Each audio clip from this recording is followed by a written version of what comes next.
Extremely delightful. Extremely impatient.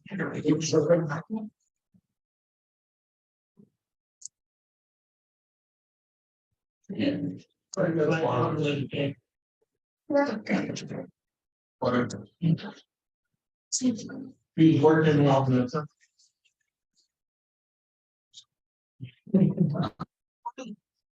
And they just never wrote that down. Terrible words. Yeah, I know. All serious. Yes, I can't. It's a big.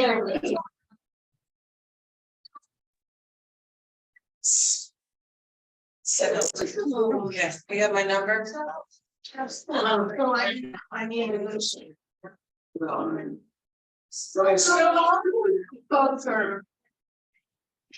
Yeah.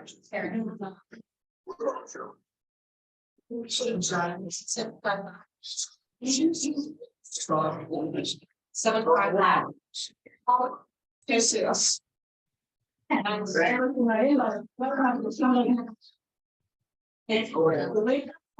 Yes, thank you.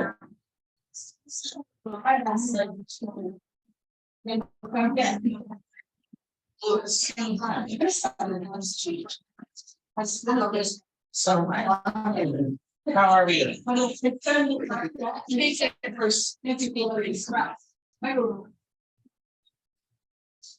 This is not living in the last year. So we need a sound stuff or whatever. Nice. Sure. Yeah, that's what it has. There are things. Well, let's look. I'll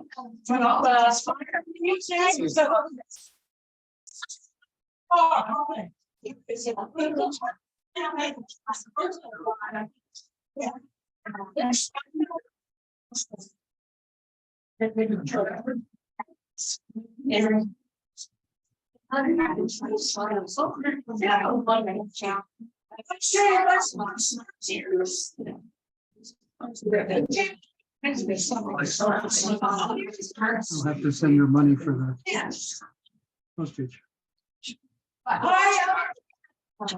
And so many pockets.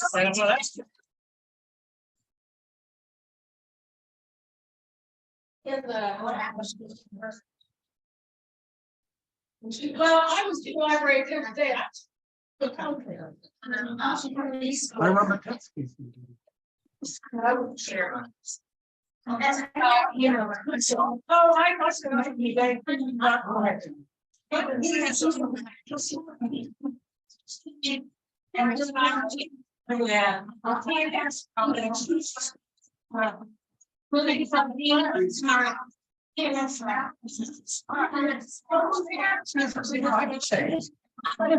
Evening. Good register. Sorry.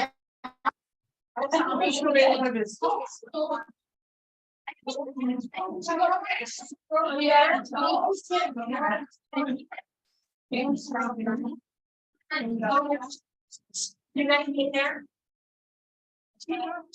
Yeah.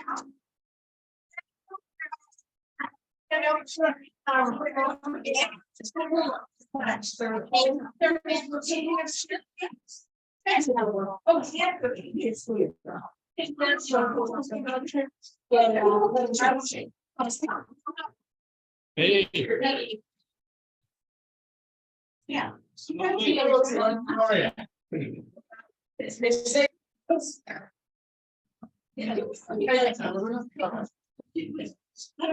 I was telling you. I can only do Like a very.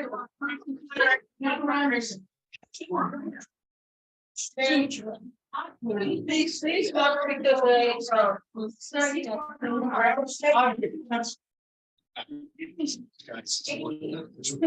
don't know if you know. It's your body. Here. That's it.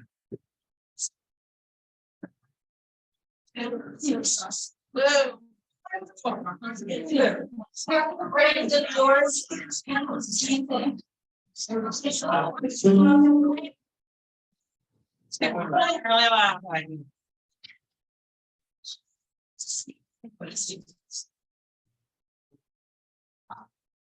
I bet Sherlock Holmes story. Yeah, I see here. I'm sorry. That is, I don't care. There it is. I'm not there. So, yes, guys. And I would say one, the one the okay. So, right. This nice area. So, there's a guy. Which is the space. They come to us in six.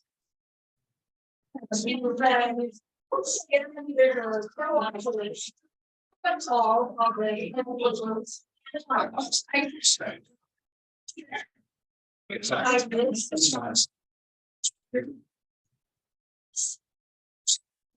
And this. Thanks. All right. Yeah. People get scared now. I should, yeah, should. Yeah.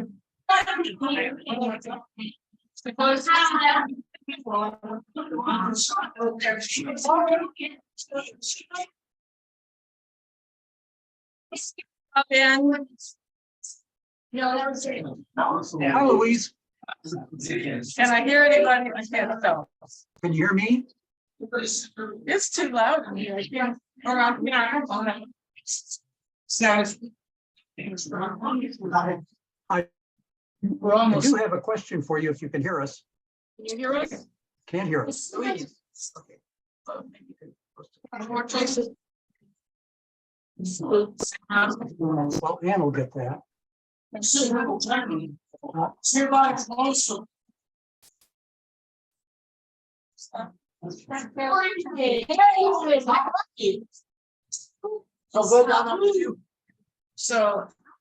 So we've gone. Yeah.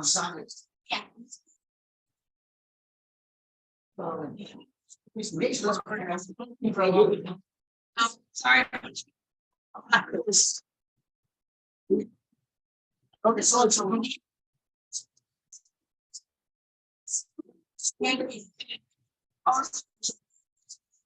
I'm good.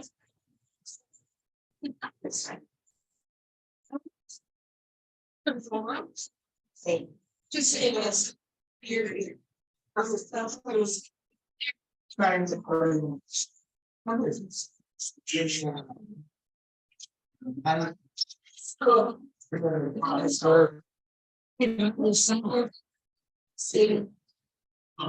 Sign it up here with my name.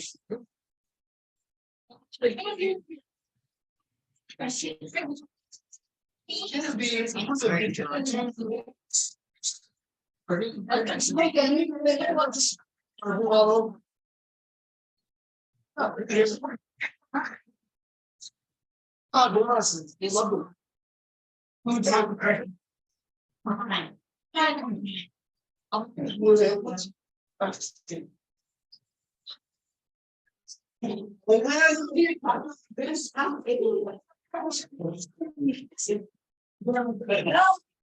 Million days first, you know, I have people who are, famous. What's it?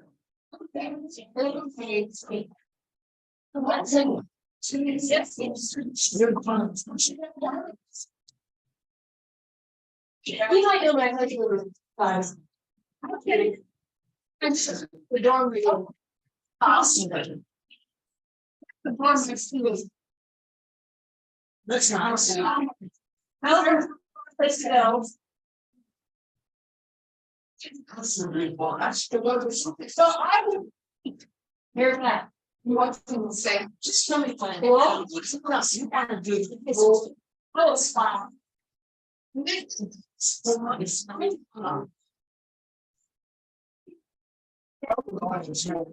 awesome. It's my dad was going to read this. Wow.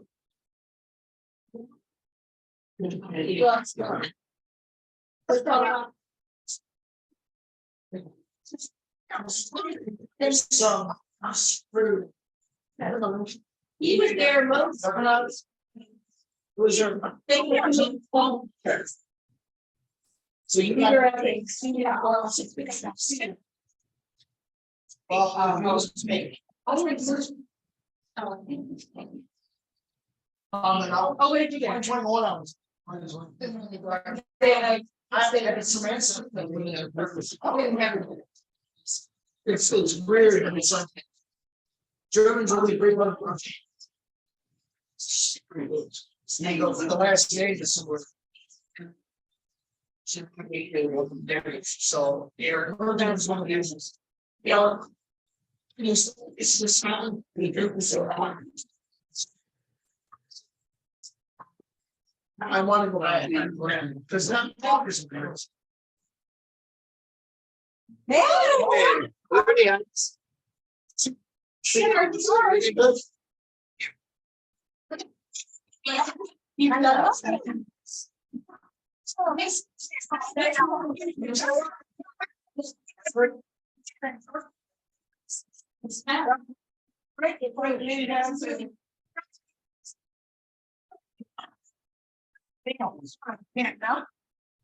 we'll try it.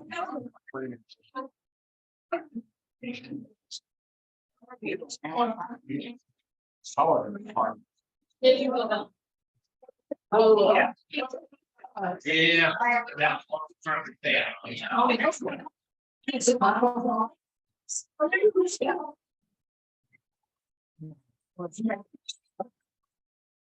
Yes. But yeah.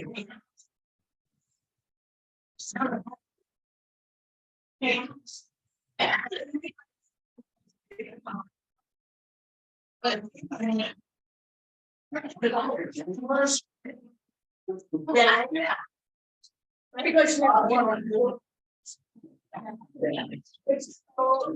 yeah.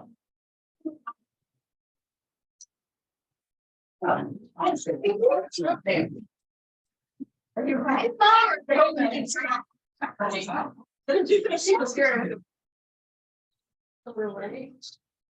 Get on, okay, so, these next things are on the floor. Get your little, place to your little bar. On. No, like Pakistan. I told them. It's our little. Especially.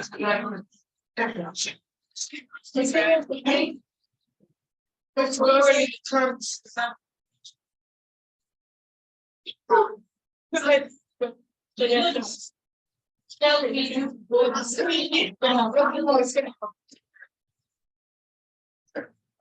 That's our thought.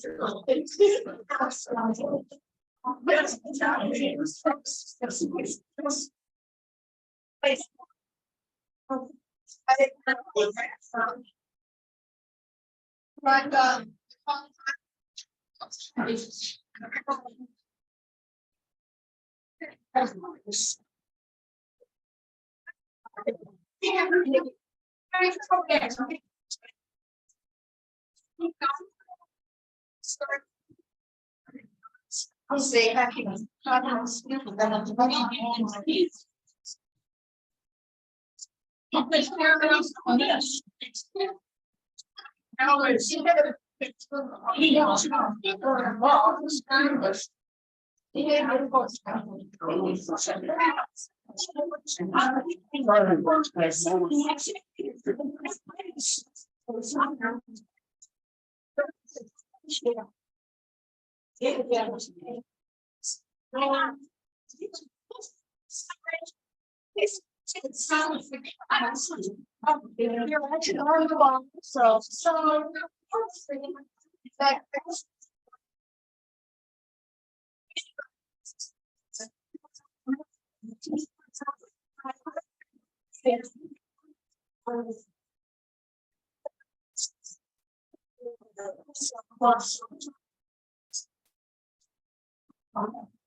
Yes.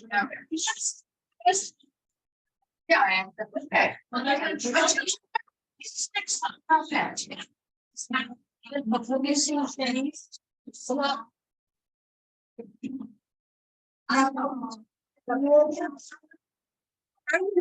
I'm good. Now it is. Right.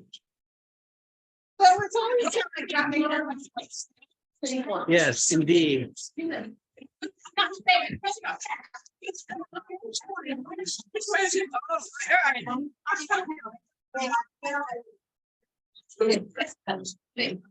Can we hear them or not?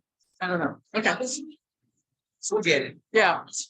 I just wanted to ask her if she was planning with her. Right. Fine. Yeah. I think let me work.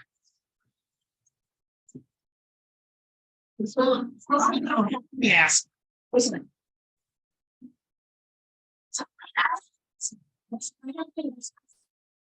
Hello.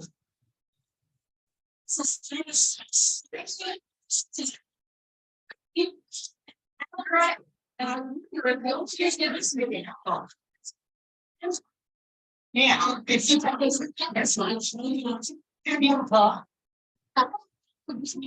so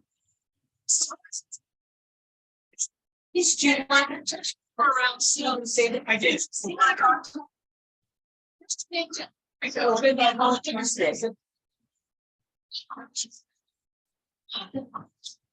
you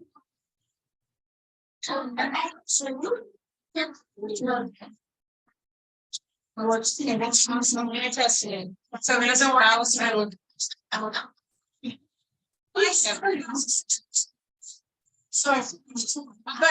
but I got all these maps. So Hi. If you want, you can unmute. Say hello. I just want to know if I can hear you. Can you hear me? We can hear you. Okay, good. If you could try talking so we can hear you. I don't know if anybody else is gonna talk or not. All right. Fabienne, I can For some talk. reason, Fabienne, I cannot hear your voice. I'm Well, going to check and see if my volume's turned up all the way. Hold on. She's still muted. There you go. Now you're not muted, Fabienne. I think they can hear me now. I think they can. At least I can hear you. How are- Okay, my volume is up all the way, guys. I was So, unmuted. yeah, I cannot hear you, Fabienne, sweetheart. You might want to check your audio connection. I can hear What's her. going on? I can hear her, Ann. Alan, can you try yours? I can't hear you either. Oh, well, then you can't hear either one of us.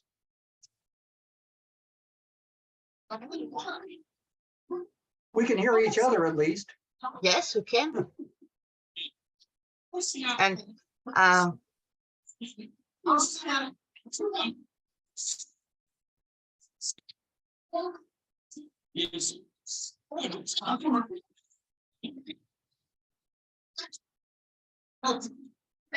Okay, try it again. See if I can hear you now. Can you hear us now, Ann?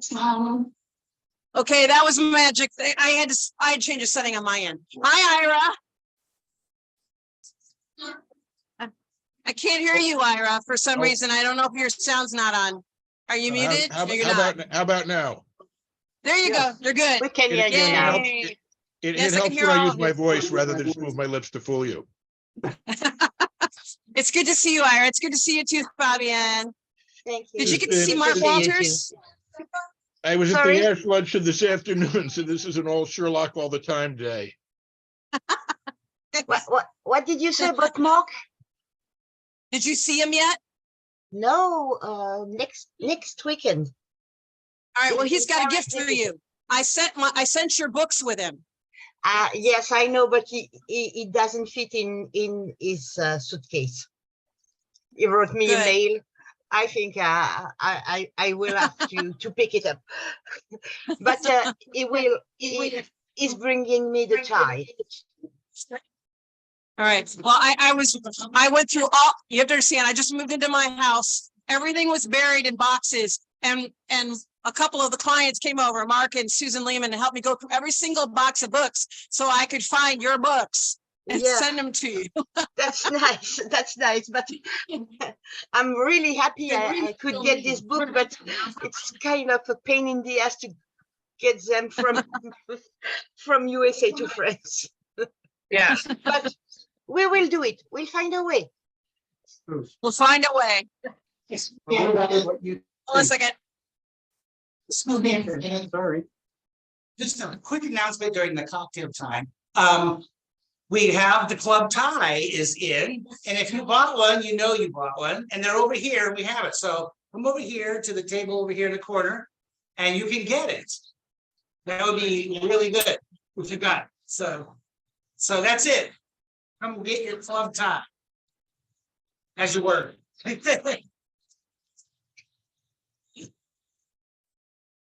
Did any of you guys get one?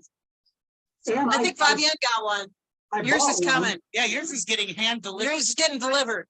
I don't know if I'd love to have one. I don't know if I got my order in it, but you have till December to find me an extra. Ira, I think we did get your order. Okay, great. That's- You yeah. can just hold on to it till I'm out there, or you can mail it to me, whatever's easier. Yeah, next Thank time I you. see you. Bobby, Well, and yours. You coming to Dallas? That part. Gave you this. I'm sorry? Yeah, I'll bring it. Yeah, coming I to can bring Dallas? that. Yes, Great. I can do the same thing. Ira's time. I thought they're gonna discuss what the story is, so. This is a. Okay. Okay. That'd be great. I can do the same thing. for you. Sorry, I couldn't I've already given it. get back on mine.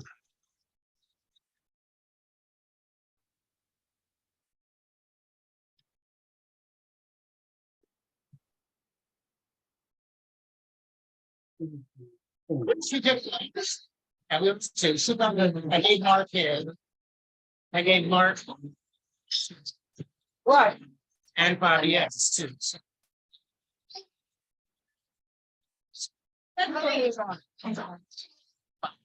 No. The only thing that would happen is somebody thought they gave me. My fault. That's it. We'll be fine. I still do it.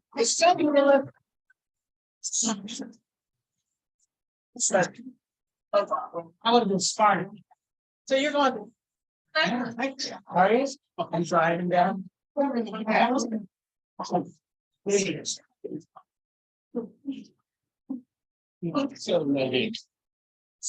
So what is? Straight. Yeah. That's a distance thing. But people don't want to be. They're going to be involved. Sounds like a. That would make people go, I don't want to do this, I just want to take. I think, I don't want to make. Something that is thing.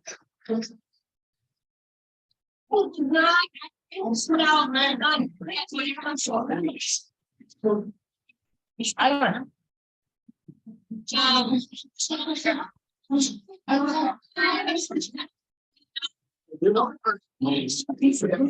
Contact and ask her about the. I have a son and a The daughter. sound wasn't working when she was. I learned because my mom's me.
Louise,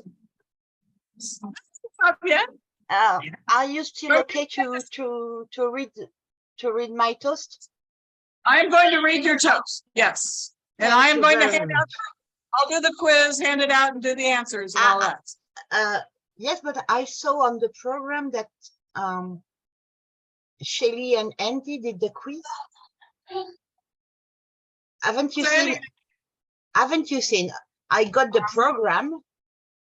Oh, did you see a program? Or not? Yes, The- Stephen. Stephen The sent program us. is, the program is all wrong. He copied last time and didn't change the names. So Oh, okay. I was I know thinking. it's a big mix up. It's your quiz and Okay, no, that's it's it. okay. If it was Shelly and Andy's, it would have been fine by me. he doesn't have my name down for doing the story discussion either, but I am. Absolutely, absolutely. So, yeah. Okay. Well, you get your rest. You need to rest. At what time is it? It's oh my gosh, after midnight. So Yeah, I still a little bit, but yeah, yes, I won't be able to stay much longer because well, Right. I look like if I was 150. So okay, I'm going to turn this way. I can look at the screen and look at the camera. anyway, thank you very much. Hi, Alan. Good to see you. I wanted to tell you I enjoyed your article in the newsletter. I assume you're talking about mine, Louise? Yes, and Oh. your picture of the pipes. My father had a pipe collection, so I'm familiar with all those different kinds of pipe. Well, great.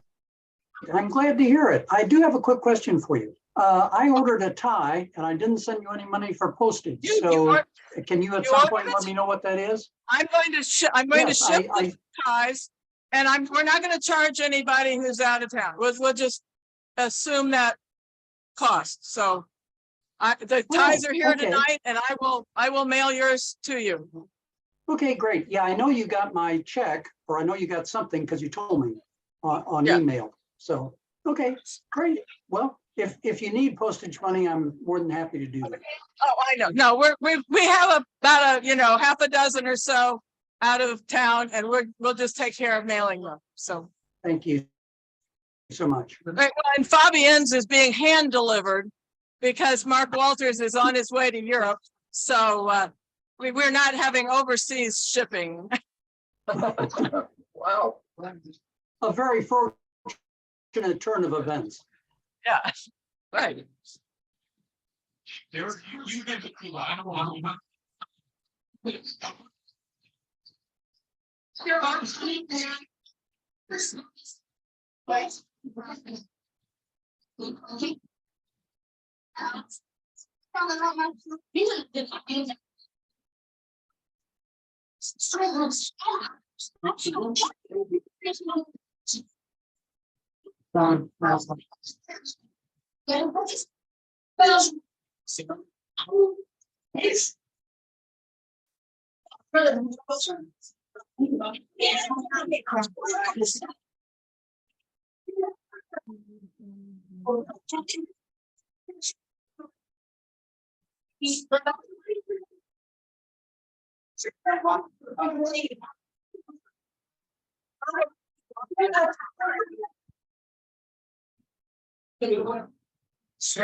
Not everybody was there. So.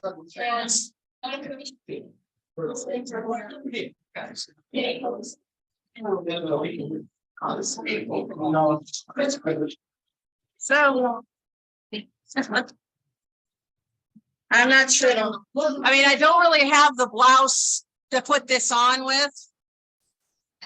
But. It kind of matches. You don't need to wear anything but it. It looks beautiful. Maybe I could put it in my hair.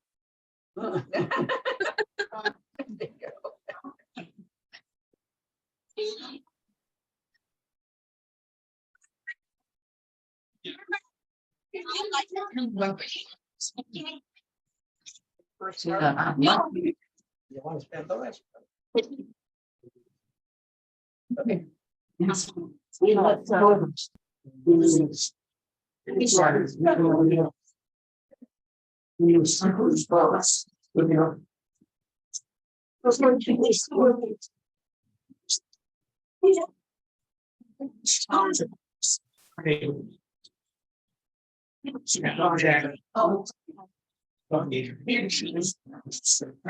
Right now.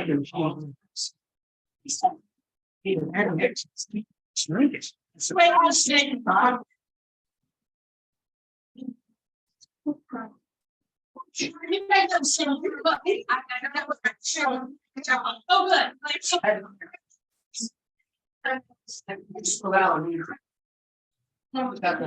Okay, well, you guys.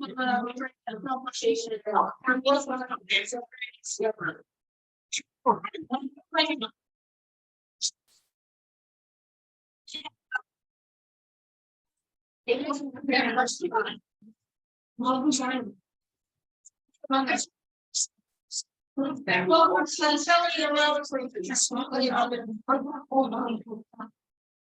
yeah, monument bird. Yeah.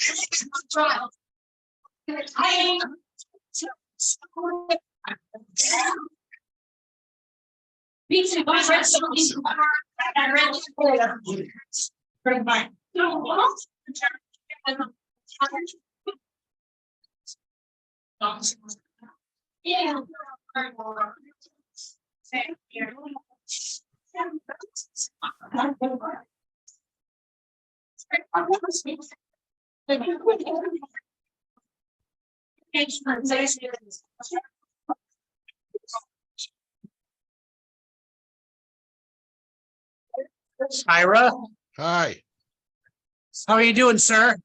I'm good. How are you? I'm good. It's really busy in here tonight. I can imagine. Will I be audible in the room or? I'm sorry, say it again. Ironically, the question was, am I audible in the room if I give my You toast, are. or should I send it to you to read? You are audible. Let's see who else. Hello to the Schmetzers. Hello. Hi there. Yeah, and we'll have to be audible as well, I guess. Nice to see you guys. Did you all get the, I sent the program, I think. I did get it. Yeah, I got it.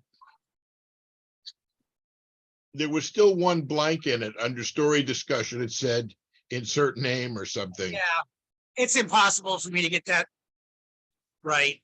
It just is. So, yes. All right, I need to go. Got a couple of things to get ready, so. All right, what see time do you think we'll be starting? Everything starts in about 10 minutes. Great, thank you.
Nice. So, what's the or anything? Okay.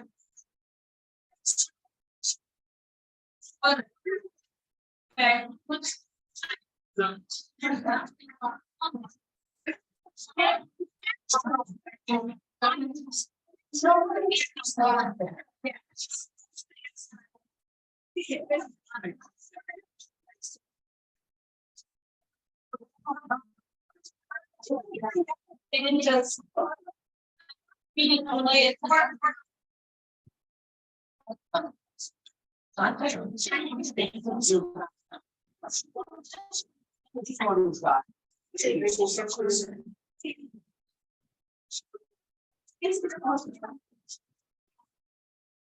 We go to check out.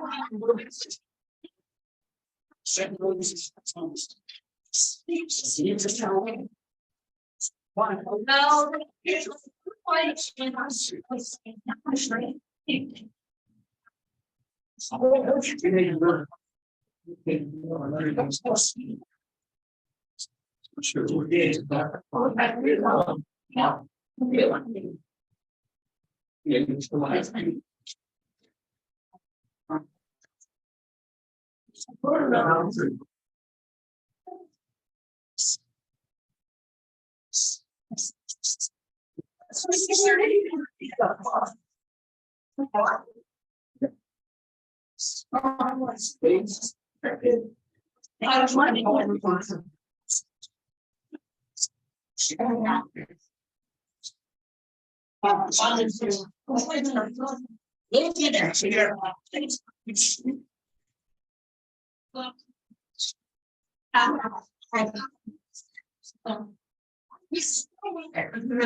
It's actually something.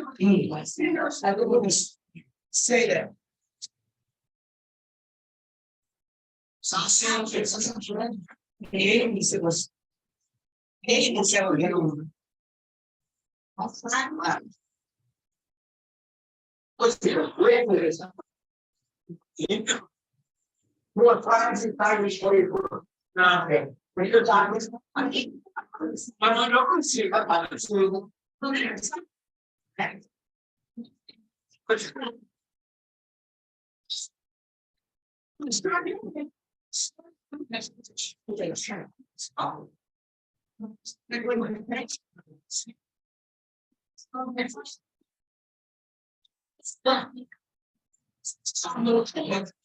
See, I see now.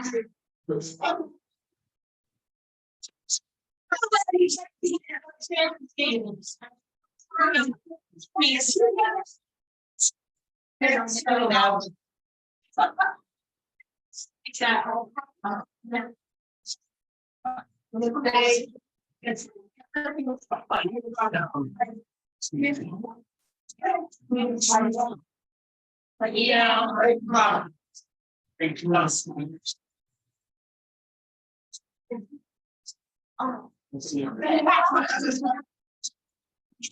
understand.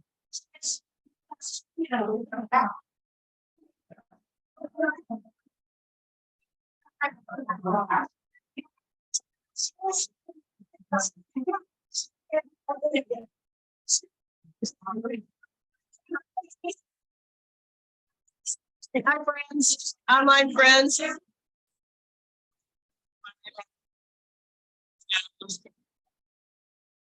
I found the On's apartment. We're not listening to this. Ira. I missed you in Hi. Boston, Ira. I missed being Yeah. in Boston. I had a couple of things happen at once, which were damaging to my ability to go to Boston, but I assured them that it was not through any lack of desire to be there, so I remain on the list for next year. In the meantime, will I see you either in Dallas or in St. Louis? I'll be St. there. Louis, I'll be there. Me too. Okay, I'll see you then. Okay, good.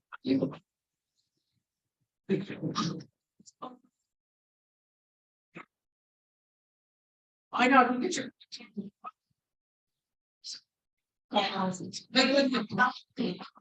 What do you say? I'm trying to strong. But opening. So. Stop.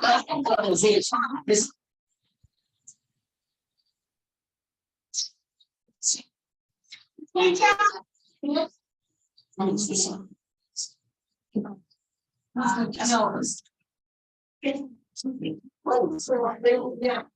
but we're on to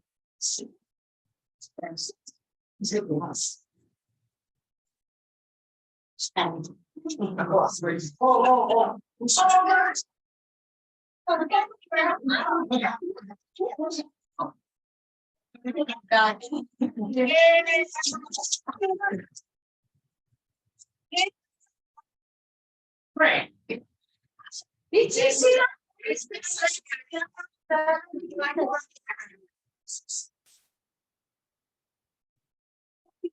Unless it goes over.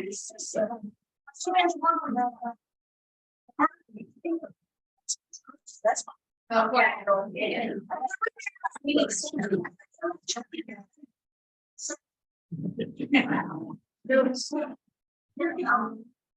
if it's actually you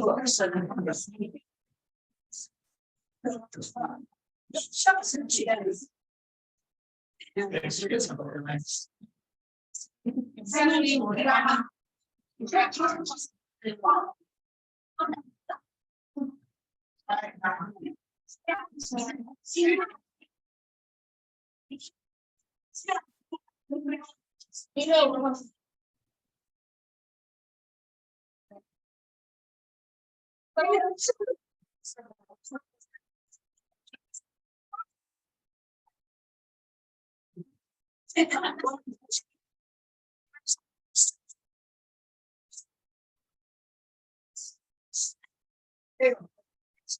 I'm gonna shoot it goals. I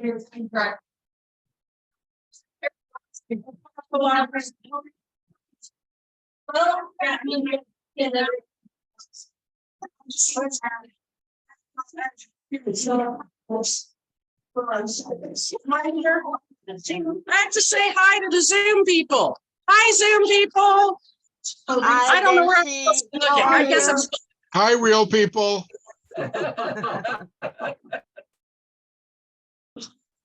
So we are here. Everybody's too early. Everybody's still behaving. So hi, Fabienne. Hi, Nancy, how are you? I am tired. We got stranded in England last month. Remember? We I- finally got home. I haven't caught up yet. I saw your post on Facebook, and well, you started with Wales. We were supposed to have a cruise back and they canceled the cruise. So we were Okay. in England with no trip. We just started with those. Oh, I'm so sorry. You said Wales. It is so loud here. I can't hear myself there. No, but Sorry. yes, we started in Wales and then we went to London. So And anyway, Did you visit a little bit the north of Wales? we only went to Cardiff because we Okay. only had 2 days there. So we have to go back. I need to go back. Oh, yes, So, because I really recommend Snowdonia Park. Oh, Snowdonia good, Park good. is in the north of Wales, and it's absolutely gorgeous. Well, we need to go back. Larry doesn't know it yet, but he's going to pay for it. So Okay. he's buying it for me as a gift. It's going to be a surprise to Okay. him. All right. Snowdonia. Remember. You send me a list of all the places to see in Snowdonia. Oh,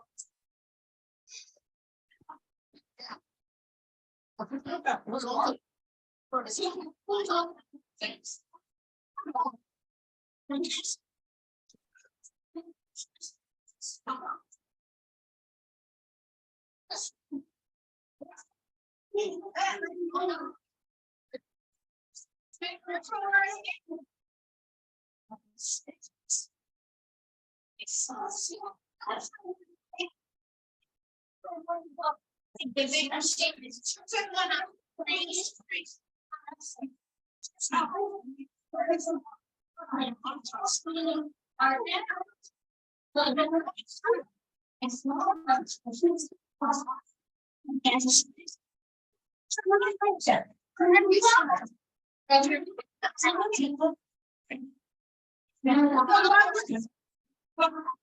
And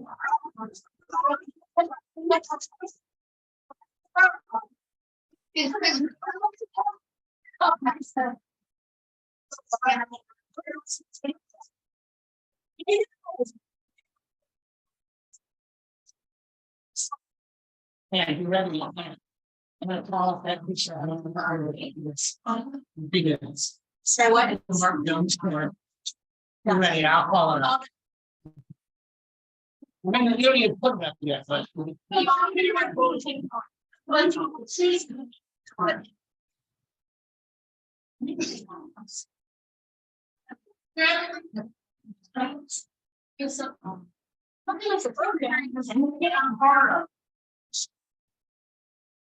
So there's one. Oh, I know.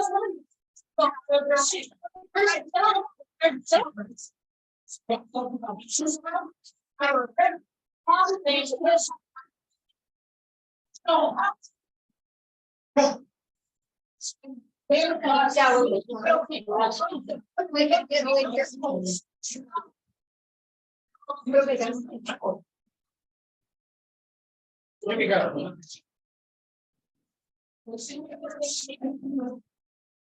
I can have your attention, please. Sound of the official Illustrious Clients gavel brings our meeting to order. And I want to welcome everybody here tonight. This is great. Look how many people we have here tonight. I think we have 39 in person, right? Okay, and then we have our friends here in the Zoom window. We've got the Schmetzers, and we've got Fabienne, and we've got Ira Matetsky, and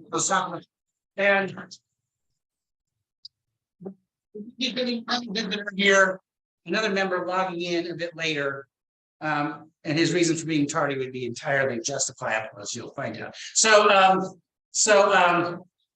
this is great. I just want to welcome. It's so good to see everybody. This is so. Yeah, let's talk about that tie for a minute. You know, Club Tie is here, obviously, and if you ordered a Club Tie, it's right over there waiting for you. So all you have to do is go pick it up. And isn't it great? I mean, apart from who's wearing it, doesn't it look good? I think it's really great. And so it's exciting. So I think some of our Zoom attendees are getting the tie as well. It'll be a big treat to see that tie showing up in the window too. So that's really wonderful. So I have some announcements and some business to take care of when we get started here. We're going to start off with a kind of a sad and bit of melancholy announcement. If you could go ahead and share that picture with us. Yeah. So one of our members, Mark Jones, I'm sure you all recognize Mark Jones, who was a member of the Illustrious Clients, passed away last weekend. Yeah. Mark was originally from Fort Wayne, Indiana, and he graduated from Bishop Luers High School and then from Westminster University in Fulton, Missouri. It's a shame that, it takes this to learn more about our friends. So take this as a message. Get to know the people you're sitting with. Mark became an accountant with Merchants Bank Mortgage and was a longtime member of the Antelope, serving as its treasurer. I remember Mark at the Antelope Club. Where are you? Yeah, we went down there after that meeting after that was at the Mural. Some of us did anyway. That was, yeah, they remember. That place was great. That was a strange club. It was fun. So thanks to him for that. He was a multiple champion in the Broad Ripple Fantasy League and was also once, now I'm going to need a little clarification on this. He was once the little king in the Broad Ripple Holiday Death March. What on earth is the Death March in Broad Ripple? Am I the only one who doesn't know about this? Yeah, come on out.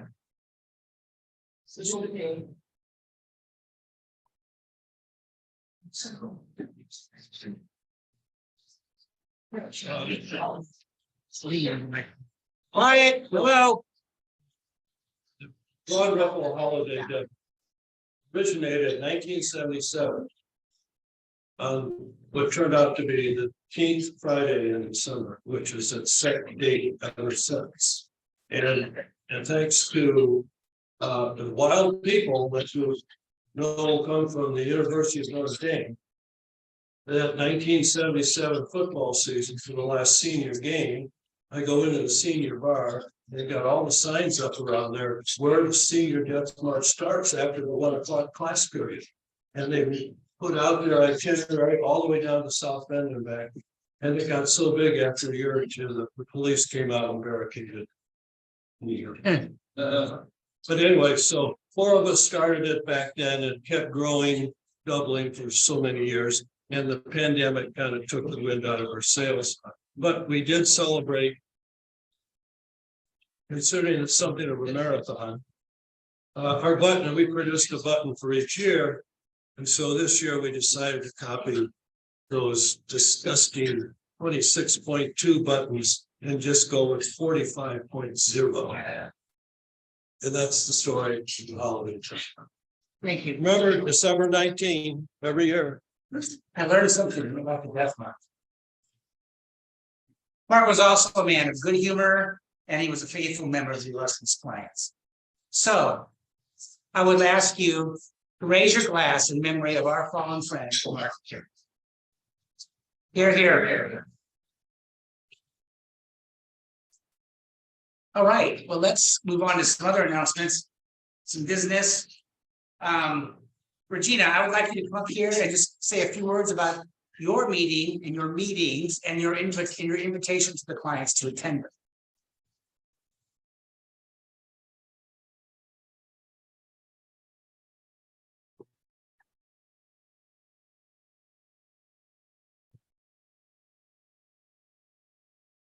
My sign is in the Detroit area. It's called the Ribston Pippins.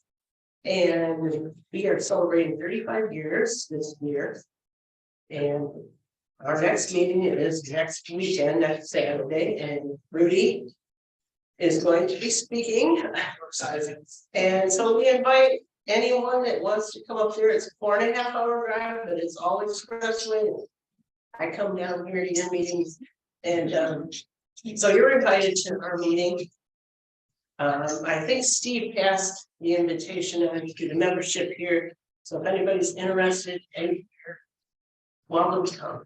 We do a lot of similar things to you, but we have our own unique way of doing things. So you might be interested.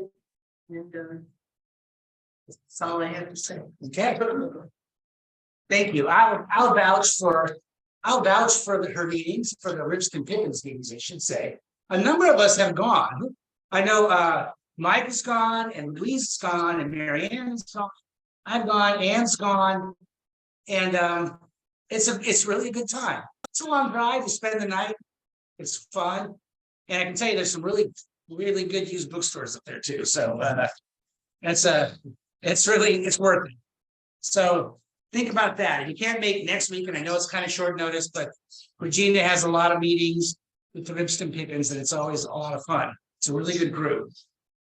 So I also want to remind you all that on June 13th, there's an event happening at Ball State University. You know my methods, Watson.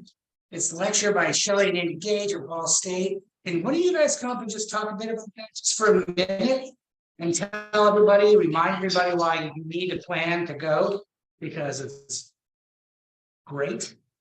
So here's Shelley. So we're going to talk, I'm going to give a nutshell history of the Sherlockian movement, and then talk more about what we kind of discovered as we edited the volume of how everybody puts their own spin on being a Sherlockian. It's really kind of fitting for me to go back to the Ball Center, because in March of 2020, I did a talk there about reading Sherlock Holmes like a Sherlockian, and I met Don Curtis, and I joined the Illustrious Clients. So it's like I'm coming full circle by going back. So I really hope I'll see a lot of you there. It is in one of the Ball Brothers houses, which is near campus. It's a gorgeous house. We'll be up on the 3rd floor for the talk, but then we'll come downstairs to the 1st floor where there'll be hors d'oeuvres. And I just got told the special wine punch that Banqueting Catering is big on this year will be served, and there'll be a chance to purchase books and get autographs and mingle with lots of your friends. So I hope we'll see a lot of you there. Thank you. I do know it's starting to draw the attention of Sherlockians around the Midwest. So yeah, it'll be a good time. I hope to see you all there. I'm going. Let's see here. Oh, and I also want to remind you of our next official clients event, which is our joint meeting with the Tinkerville Club and the Agri Treasurers for our field trip, which is going to be walking in the footsteps of Arthur Conan Doyle in Cincinnati. We're going to be visiting the currently still being restored home of Harriet Beecher Stowe, the sister of Henry Ward Beecher, whose unframed portrait stood atop Dr. Watson's books. We're going to visit Eden Park in Cincinnati, the Cincinnati Art Museum, and then at some point we're going to have a group lunch at the legendary Cincinnati Skyline Chili. So as we go forward, we'll be working a little bit on some carpooling options. But I think it'll be fun. So I'm going to encourage everybody to go. You know, we're getting so much synergy here in the Midwest. There's so much Sherlockian energy going on right here in Indiana and Ohio, Michigan, and it's kind of spilling over into Missouri. There's a whole lot of Sherlockian activity and enthusiasm. And I don't know, I mean, kind of where it's at right now, it's happening. And I think forging these ties and these bonds with our fellow science societies is really a great thing to have happen. So hope you all plan on that. You'll get a lot of information about it, and it promises to be a really fun day. And then just a little information about future meetings. I want to, our film festival will once again be at the American Legion in Zionsville, Indiana. That seems to be our new favorite home for that. September, we're slotting in Dave Zauner, one of our favorite members, to give his presentation on forensic investigation in Sherlock Holmes. And it's a great talk, and I know many of you have not seen it because it's been a while since he gave it to the Illustrious Clients. It's really great. And then in December, Ira Mitetsky, who is here visiting or attending via Zoom, Ira's coming in person, and Ira's going to be our featured speaker in December, and he's going to be giving us a talk on who's your favorite son, Rex Stout, creator of Nero Wolfe.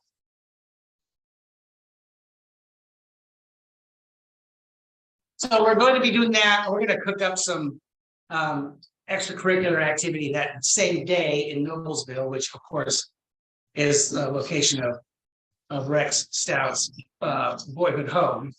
And can't visit it. It is a private residence. We all go stand on the sidewalk and freak out the current.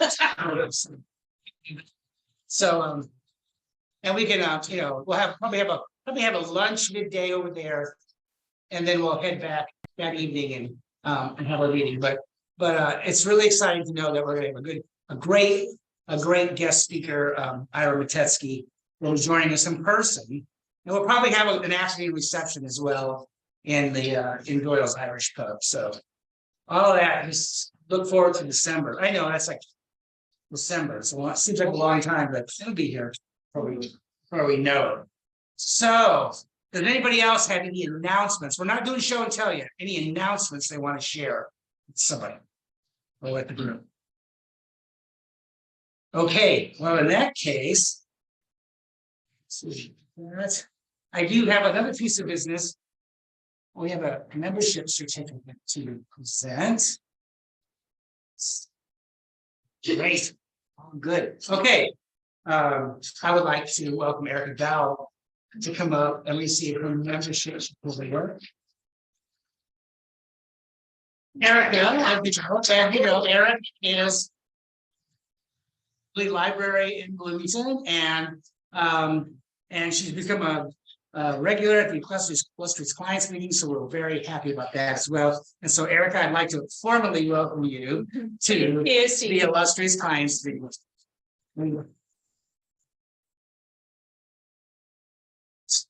That is, I love that. It's great. Okay.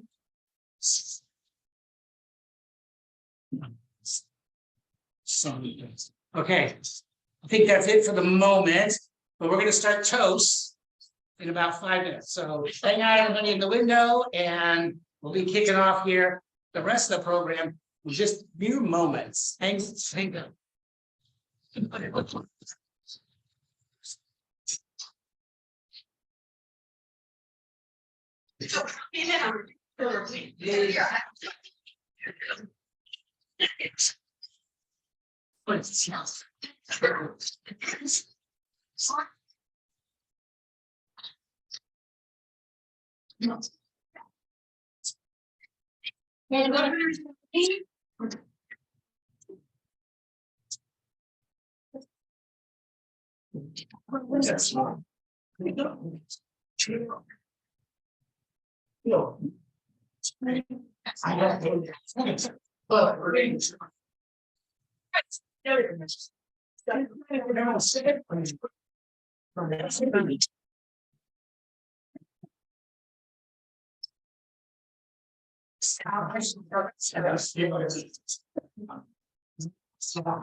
Yes. We'd like to recognize. Yes.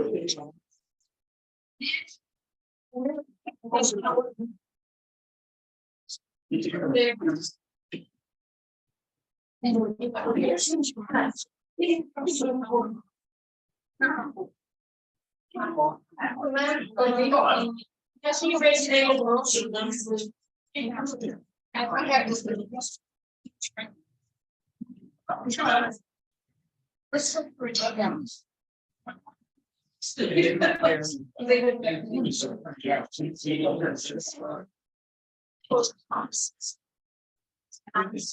Let's remember what given now.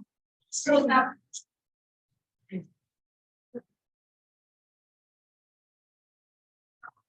Always, we don't want yeah, great to series. At least maybe what I didn't do. But yes. That's how they did. It's a history. Right, we're gonna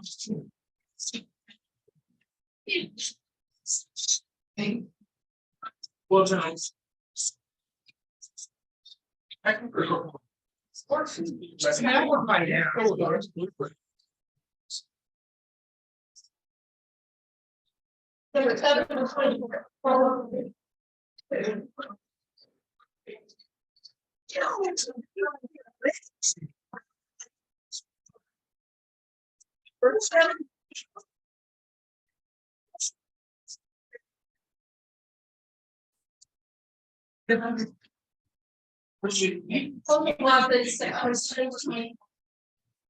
Okay. Well, I never sound. See, I'm pretty those.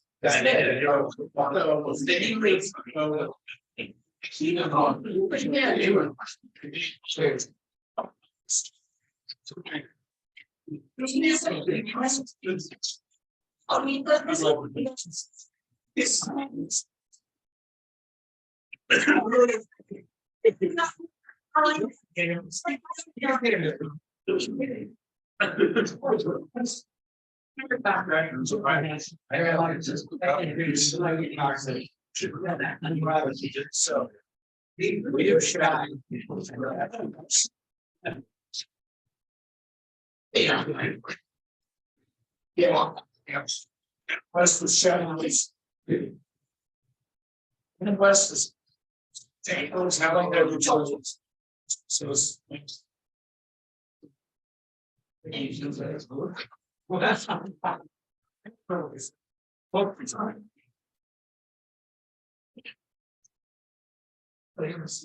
Secret license.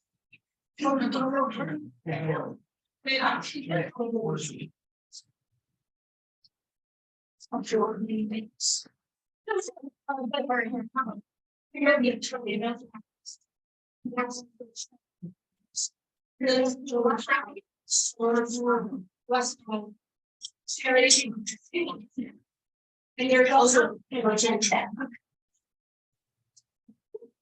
Yes.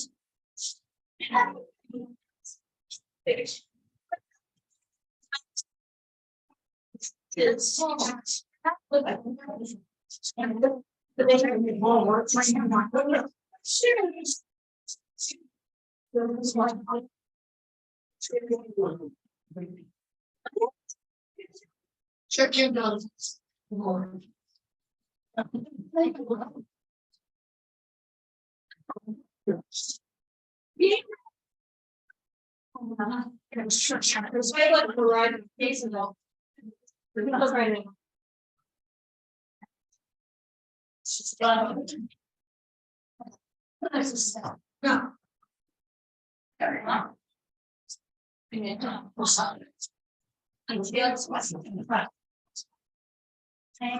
Yes, yes.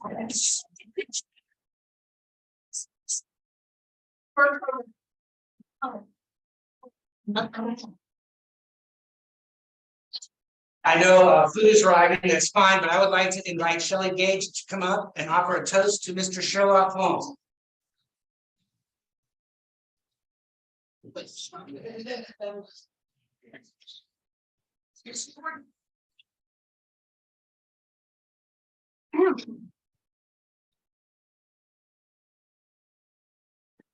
So I agreed to do this toast only if I could use the finger puppet, which Regina kindly has provided, so let's get him on here.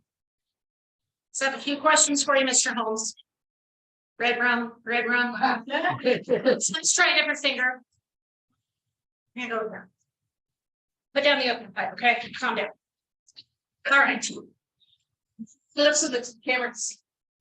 So, Mr. Holmes, I had a few questions for you in looking over this adventure of the man with the twisted lip. Because it seems to me that maybe you got a little distracted by your whole vendetta against the Lasker, who at the end of the day actually played pretty fairly with Neville St. Clair. And it also seems to me that maybe you just really want to go smoke an oak. Because I'm thinking if a guy disappears, the first thing you want to do is look into his past. And Neville St. Clair's past is pretty murky at a certain point. He just shows up in Kent. He's got all this money. Nobody knows from where. He goes into the city every single day, yet he doesn't have a job. And nobody seems to know what he's doing in town. All of these things are red flags to me, and they seem maybe more important than smoking an opium pipe. And maybe if we started doing a little digging, we'd find out that he went into the bank with a lot of pennies and half pennies every single day to deposit. And that might have been a clue that something untoward was going on. It's just a thought. So I'm thinking, Mr. Holmes, maybe next time, put down the pipe. With that being said, we'll raise a toast to Sherlock Holmes. And to Rajiv for sharing. Here, here.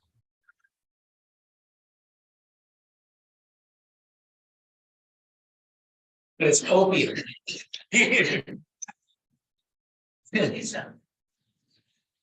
Okay, I would like, we have two toasts to Dr. Watson. Two, but first is, well, thanks for inviting Pat and I just to come up. Where are we? I don't even know where you're sitting. And offer the first toast to Dr. Watson. We have two because we had one scheduled with the Schmetzers last meeting, but it didn't work out that they could attend. So we're going to do that toast tonight too. So we have two tonight. But first, it's Pat.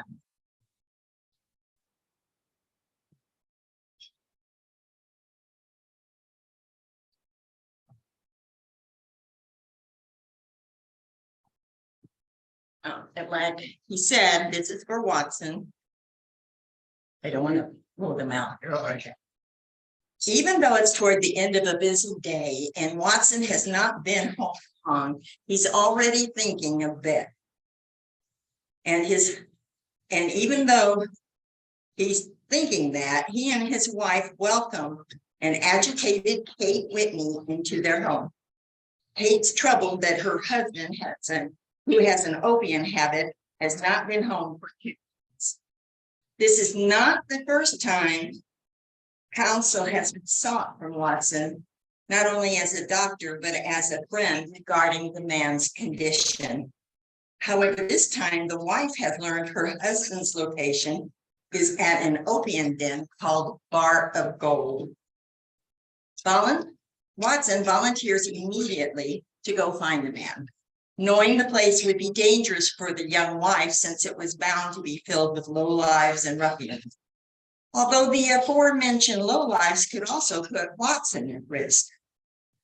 At the opium den, he finds not only Whitney, who he sends home to his worried wife straight away, but he pays off Whitney's bill and runs into Holmes, who is working on a different missing persons case.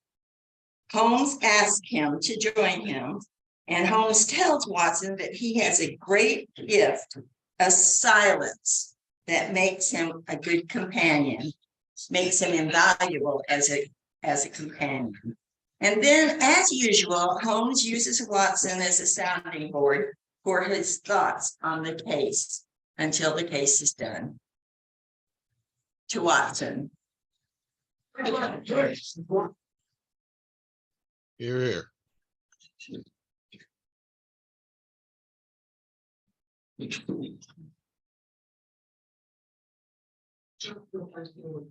Thank you, Pat. That was great. You know, that was Pat's first toast offered.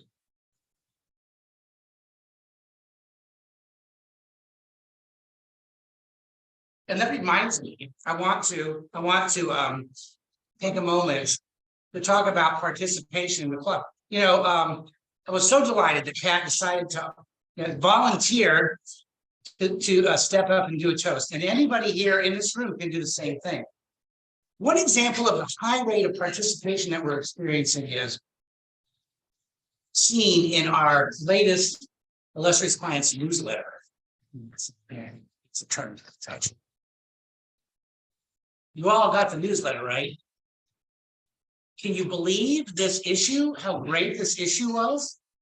There were so many contributions by members in this issue of the newsletter. So yeah, round of applause for everybody who contributed and for our terrific editor and publisher of the newsletter.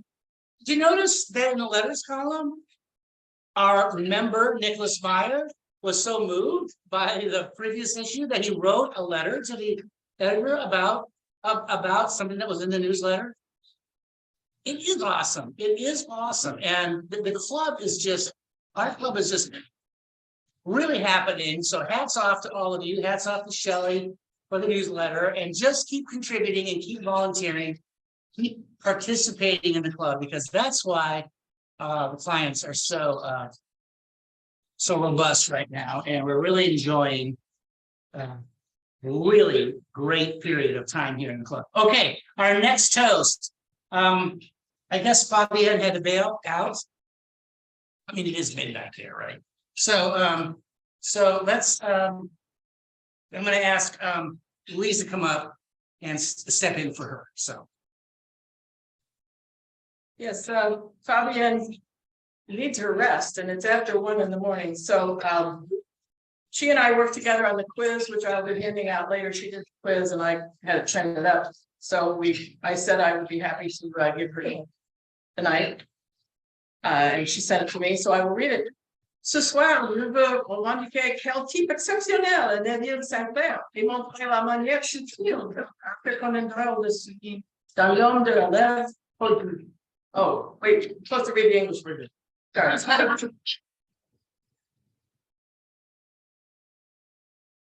Tonight, and again, this is Fabienne's tone. Tonight, I want to claim what an outstanding guy is Neville St. Clair, and show the subtle way Arthur Conan Doyle underlines it in The Man with the Twisted Lip. First, let's identify the main theme of the story. Is it about begging? About journalists' working conditions? About drug dens? Absolutely not, ladies and gentlemen. Everyone here knows the central question of this tale, which we all worried about at some point. What do husbands do when they're not home? 3 examples are presented. First, Isa Whitney, frequenting opium dens, so intoxicated he's unable to recall what day it is. No comment. Second, Watson, who has no qualms sending a hasty note to his wife, barely warning her he'll be staying out all night because he's embarking on an adventure with Paul. Compared to them, isn't Neville St. Clair the most reliable man? Okay, so he turns himself into an ugly monster during the day, but let's look on the bright side. He's home on time every night, having made good money, bringing back gifts for the kids. His clothes are barely getting dirty or worn. He's freshly scrubbed, and he's never bothering his wife with dull stories about his colleagues. Ladies and gentlemen, who do you pick among them? And then let's make another bold statement. Couldn't Arthur Conan Doyle be discreetly suggesting that Neville St. Clair is the cleverest person in the canon? First, forget Irene Adler, whose disguise fooled Holmes at twilight. Neville St. Clair is indeed the man who outwitted everyone in the daylight, even his wife. She was a few inches away from him. Remember, St. Clair also managed to make Holmes believe he was dead, and then confused the detective when he saw the letter that Neville had written to his wife. Doesn't it take an exceptional mind to turn Sherlock Holmes into one of the most absolute? And then I noticed something. Tell me how it sounds to you. Doesn't Arthur Conan Doyle rank people's intelligence in inverse ratio to the amount of work they do? Let me illustrate. Sherlock Holmes, undoubtedly smart, who calls himself a lazy devil and is described by Watson as apathetic toward his surroundings. Mycroft Holmes, smarter than his brother, he has no ambition and no energy at all. Neville St. Clair doesn't do anything all day long. Doesn't that speak volumes? So, my friends, let's raise our glasses to Neville St. Clair, her and a one, and a husband extraordinaire. And let's make our toast this quote by Chopin. A healthy beggar is happier than an ailing king. Here.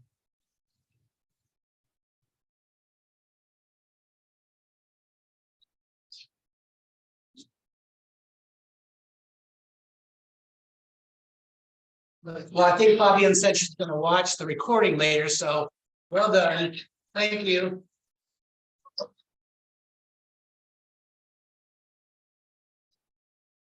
And now I would like to invite Ira Matetsky to offer a toast to Mrs. Neville St. Clair. Merci bien. Je peux m'adresser à la réunion en français aussi, mais peut-être non. A toast to Mrs. St. Clair. Dear illustrious clients, it's my task to toast a woman whose case kept Sherlock Holmes engrossed. Recall when the master down south took a trip to uncover the man with the twisted lip. Our story begins with Mr. Isa Whitney.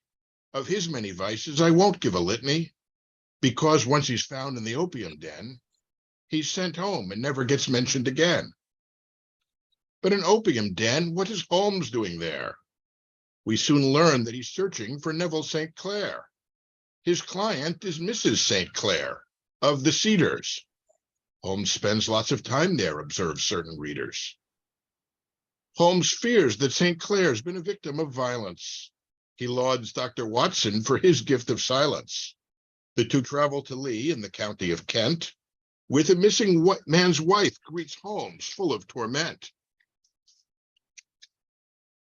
She has but one question.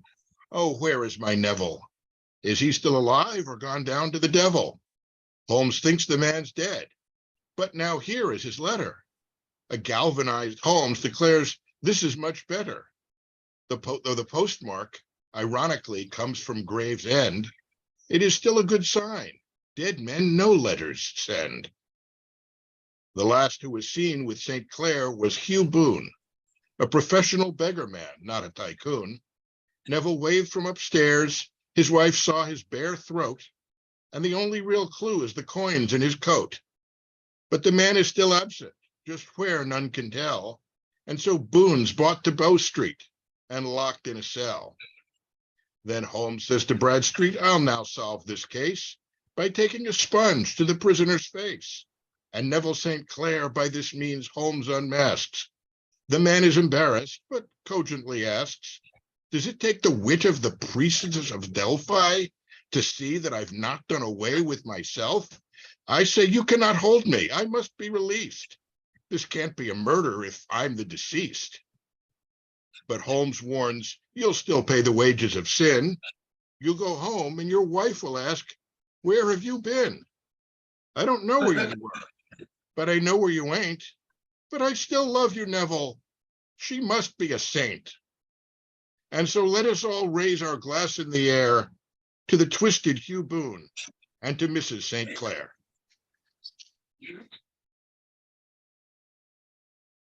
Good job, Art. Good job, Art. Thank you.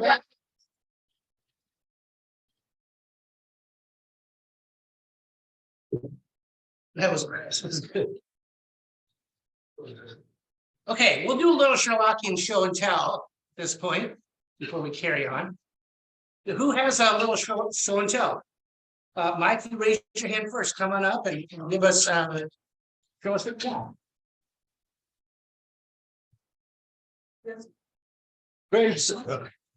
Gravesend has been mentioned the last two stories we've done, incidental, and this one we visit the Ku Klux Klan as well. No, I'm sorry. Last week we did last meeting we did Ku Klux Klan, and I noticed that there was a celebration in Cambridge City, Indiana, just last weekend to honor the anniversary of Lincoln's funeral train passing from Washington up the East Coast, across New York, down to Ohio, back up to Chicago and Springfield. And I thought, well, I'm gonna go see that. And I just wonder whether there are any diehards out there who resent Abe Lincoln because he was being honored. And while there, they were all very peaceful, very appreciative. But as a sidelight, someone entered me in the Abraham Lincoln lookalike contest.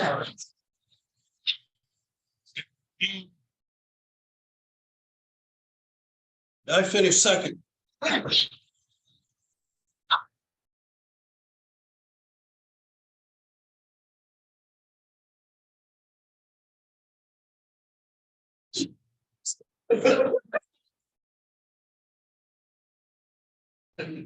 I think you should have won. Who's next? Eric. All right. This will be quick, but I just want to note that it's not mouse color, but I am wearing a dressing gown.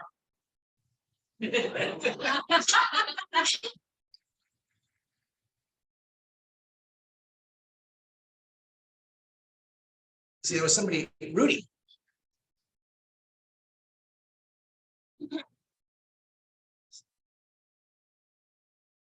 I'm a inveterate book collector, but mi français est qu'est-ce que c'est merde. But this has to do with so this is a book called Under a Raven's Wing, came out about 2021, that Charles Pepper let me know about. In fact, I think he was consulted in the writing of this book. It's called Under a Raven's Wing. It's about a young Holmes in Paris, and he's taken under a raven's wing, by which is to say his mentor is a man he's claiming to be C. Auguste Dupin. But it is revealed almost immediately that Dupin is not, and it's actually a series of stories, not one novel. It's actually a collection of stories. And Dupin is actually Poe, who faked his death. People know the nature of Poe's death. He was found rambling on an bench in the park, saying Reynolds. Well, Reynolds was a lookalike, and they say Poe's clothes didn't fit. So Poe actually escaped to Europe, and he and Holmes go on adventures while Holmes is a young man coming into his own. If you don't buy into it, I understand, but it's a really interesting story. I recommend it to you, and it's easily available on Amazon. Under a Raven's Wing. Thank you. Anybody else? So then I stand up. Good. Yeah, here we go. Wobble. It's kind of hard to walk without a cane. I've taken physical therapy. Most people. What you take? Hi, I'm Craig Thompson, and I became part of the Illustrious Clients due to the fact that I've been the designated driver for several years. My wife and her good friend Pat, and my daughter and I were talking probably about November of 2021, what to give mom for a Christmas present. So we came up with this idea. Holmes, Dear Holmes letters. Anybody familiar with that? Okay, we're good. It has been a fun venture. Originally, we decided to deed for 6 months. That didn't go over too well with Mrs. T. So we were now in our 3rd year of receiving these missives every 2 weeks. The one I have here, I'm not going to read it because it's 4 pages back to back, was dated 26 June 1924, and it gives you some ideas of what Holmes is doing and collecting up clues and evidence to solve a case. You don't get the answers until about a month later, but it has been a fun venture for us and the family to sit down and read these little messages. And it says, please deliver to Elizabeth Thompson, address, blah, blah, blah. And it comes from us from 1001 14th Street Northwest and someplace called Washington, D.C. That doesn't seem appropriate, but that's where the letters come from. And if you have an interest in this, please stop by our table at the next to the bar and see if you'd like to be involved in this particular thing. Thank you.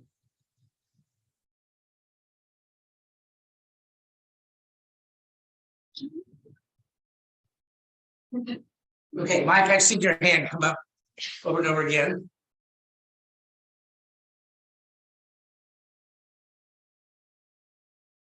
I might have mentioned this in a previous meeting with a different show and tell. Ira can speak to this pretty much as well as I could. Our BSI class of 2019, actually, and it's thanks to Ira, he invited us to a breakfast, and each year when we go to New York, we give each other little presents. And I actually got another little present in the mail last week because one of our friends from Switzerland couldn't make it in New York, and it finally made its way to me.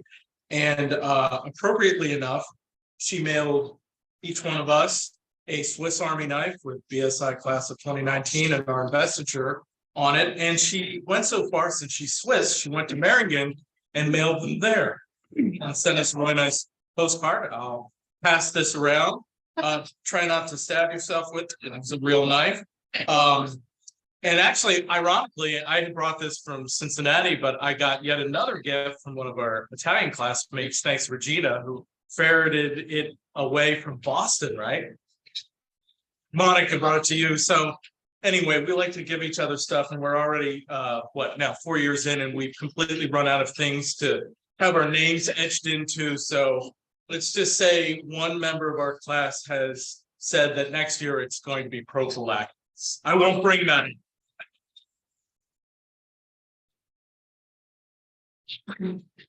Now, look, they expect you to see that. They expect to see that here too.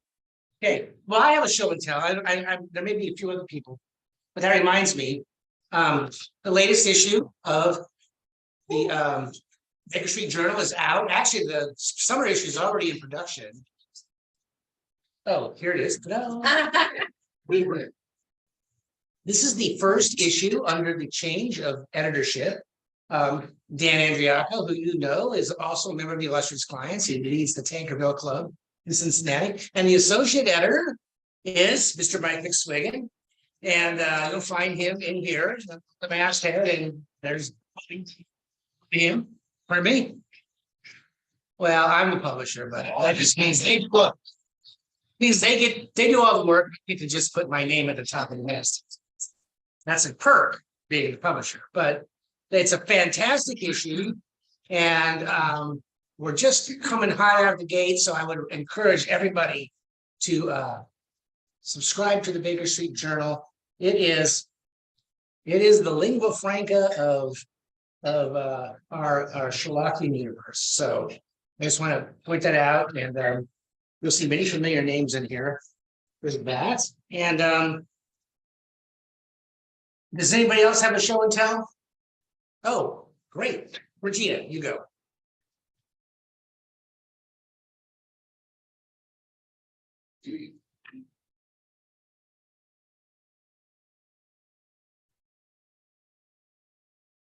So I have another Sherlock Holmes figure here that I got from the Sherlock Holmes Museum in London. And he's not just an ordinary figure, although he stands rather nicely. But I can also take the quiz with him because he writes rather nicely. That's it.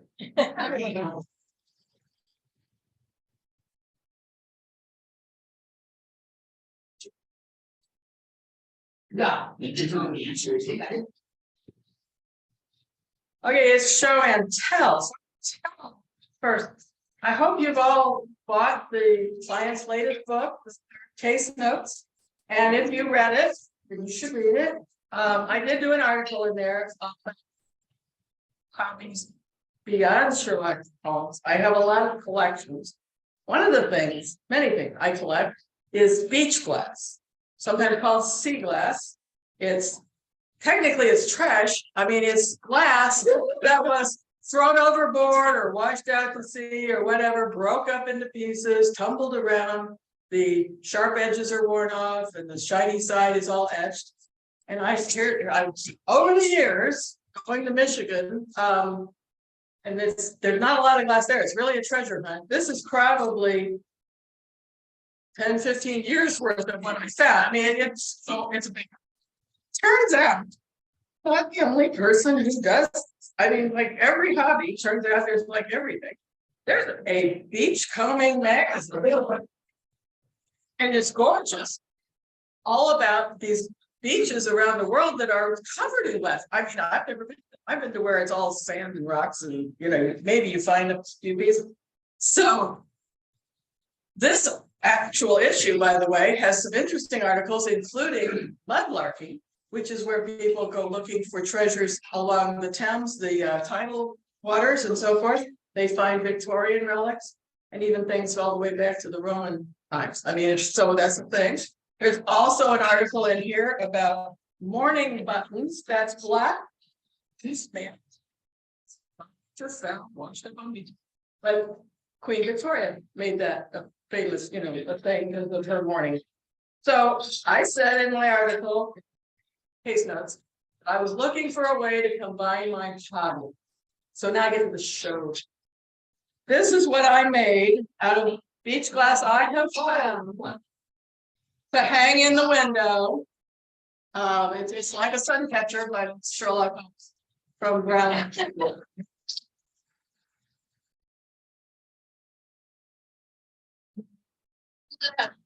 Picture. Oh, pictures. I need to get the light behind it. Yeah. There you go. I want one. Me too. I'm not sure you can afford me. This was tricky, but yeah. Yeah. Sea Glass Association. I have been to their annual festivals. It's like one of the BSI weekend. I mean, it's a thing. So yeah, you can see stuff. Wow, that's cool. Anybody else have something? Mark.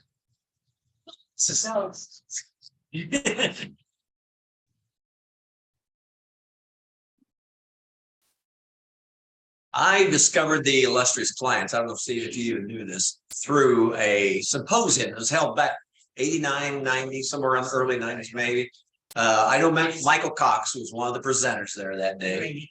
90. Okay. And it was at the Omni Hotel, I think, downtown. Never been to a Sherlockian event in my life. Always had heard about these events, but never knew much about them. So I attended. And the first thing I purchased is what I brought tonight, was this beautiful briar pipe that I have no idea who the vendor was, but the gentleman, I remember as a gentleman, he had a nice display on his table, not a lot of things, but when I approached it, I'm a pipe smoker. So this immediately caught my attention. It's a nice briar pipe. It's heavy. And he saw me looking at it. He says, interested?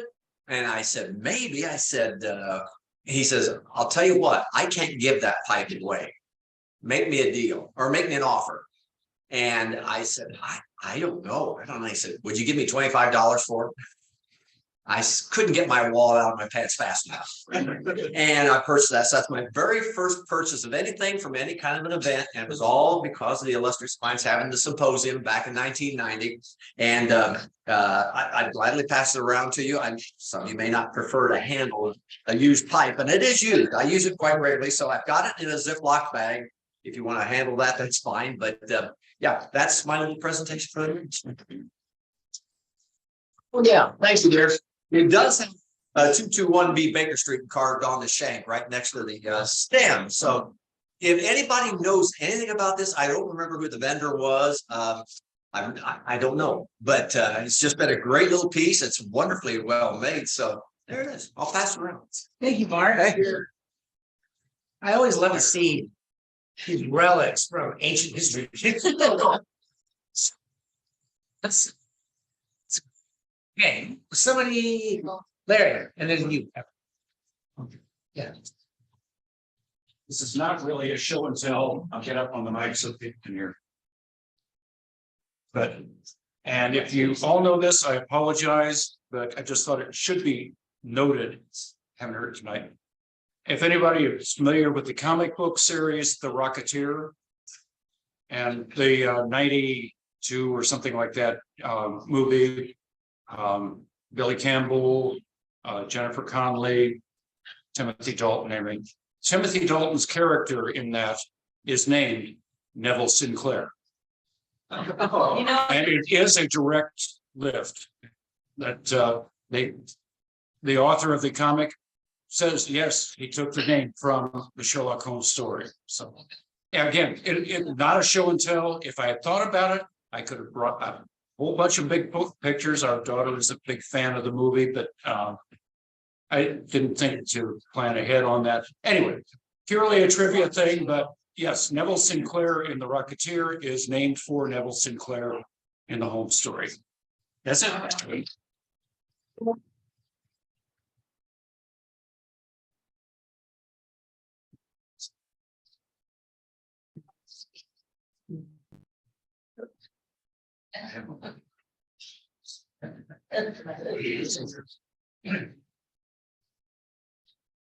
I suppose mine is less show and tell and more a request for information.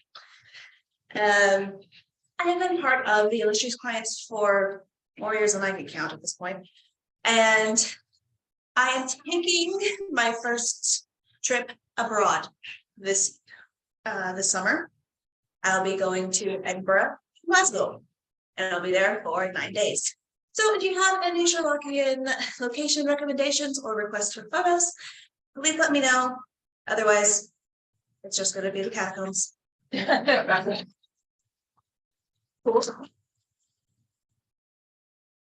we're all jealous of that. So, yeah, so.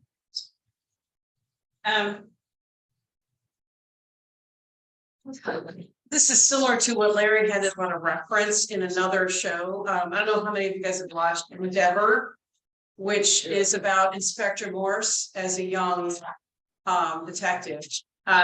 In one of the episodes, it was really just kind of cast offline, and I found one of the inspectors from Scotland Yard that they encountered at one point was named Gregson. And I'm like, oh, well, that just, just toss it in there. And so I just thought I'd let you know that they do kind of pull references into some of these shows. And I thought it was kind of cool. Yeah, Gregson. It was Inspector Gregson from Scotland Yard. I'm like, oh, thanks a lot.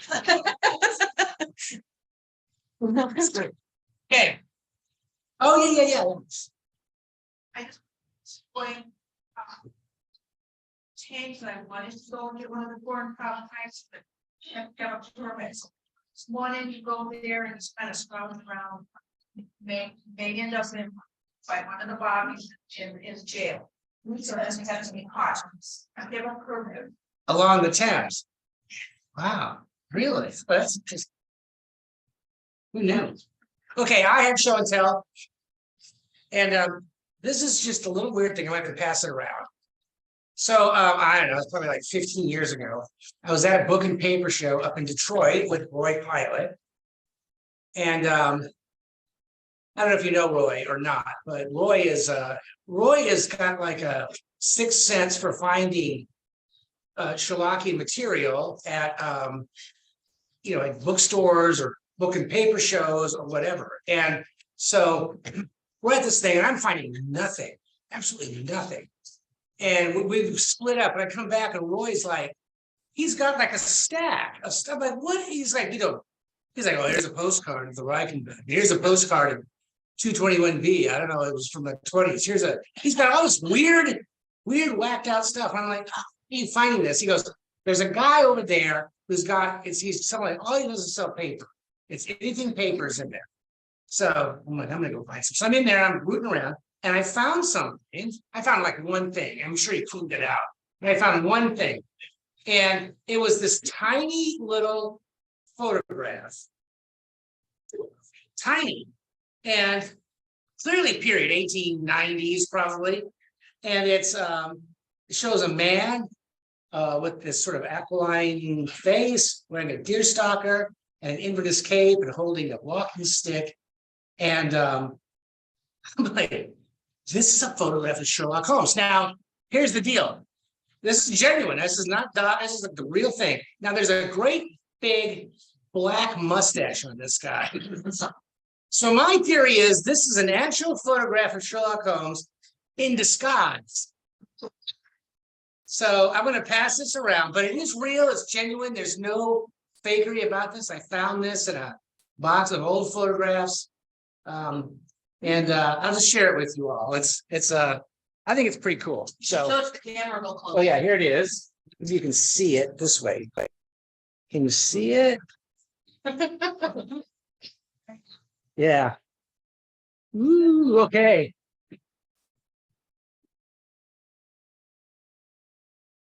What may be the only authentic photograph of Mr. Sherlock Holmes. Okay. That's my story. And okay, it's time for our second toast, Dr. Watson. I'd like to invite Al. Is it? I don't know if you're both doing it or Alan's doing it. I don't know who's doing it, but it's that's your. That's Chris. Yes. Hold on a second, I'm gonna make them here. There you go. Our centerpiece story this evening is The Man with a Twisted Lip, another tale from the adventures of Sherlock Holmes. It is an odd little mystery, a case that a master of disguise like Holmes might be expected to unravel rather quickly, and not one requiring hours of pipe smoking to see through the haze. Weary Watson had finally got home when a friend came calling with trouble. Her husband had gone on a drug-using roam, and Watson must search on the double. He came upon Holmes in disguise that night, engaged in a different manhunt. We know Watson always tries to do right, so he helps Holmes consider this stunt. While Watson is sleeping, Holmes smokes his pipe and ponders the most likely solutions. He finds this puzzle a disguising type and proves it through morning ablutions. Please raise your glasses to Dr. Watson.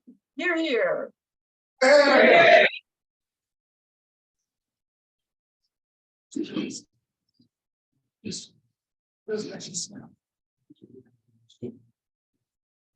Okay. I have a break further down the thing, but I think it's good time to take a break now. When we come back, we'll have our presentation from Regina Stinson, because it takes a few minutes to get that ready to go, right? So we're going to move the break up. We're going to take the break now, and we'll have a presentation and a poem, and we'll carry on from then. So let's come back. We're doing great on time. It's only 7:45. We'll come back in 15 minutes. Okay, great. Yes, we'll hand out the quizzes too.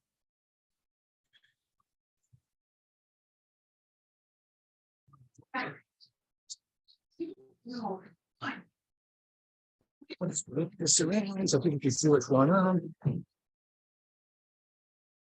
I would talk to you. I'm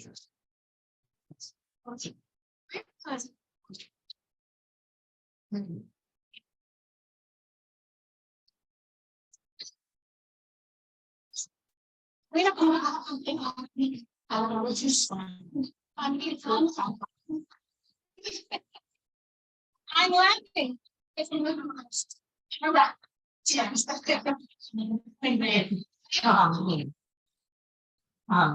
For that, and I just, if you know. I know something. You don't see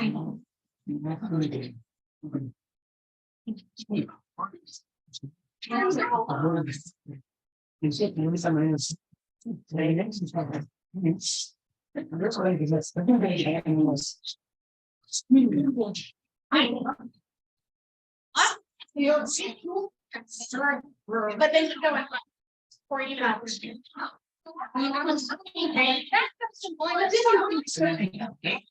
Yeah, okay. Just second that eye and then just raise it. I'm just very fit to get a word something. Oh, that's wild, great. Just making sure. I'm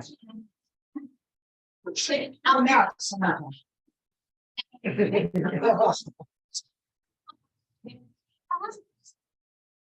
Yeah. You were. I was on that.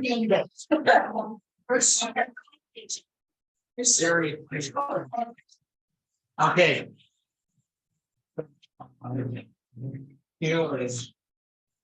Everybody, with Cindy Brown. Ira, great toast. Hey, Guy, how are you? Thanks Good very to much. see you. Good to see you. Mark, great to see you, man. You want to play? Oh my God, Rudy. Okay, Cindy, hi. Hey, And how then, are you, Steve? I'm good. How are you? You're good. Mark Walters. Where are you going, Mark Walters is high over the Atlantic Ocean, flying to France. Where my ticket got lost in the mail? I mean, what?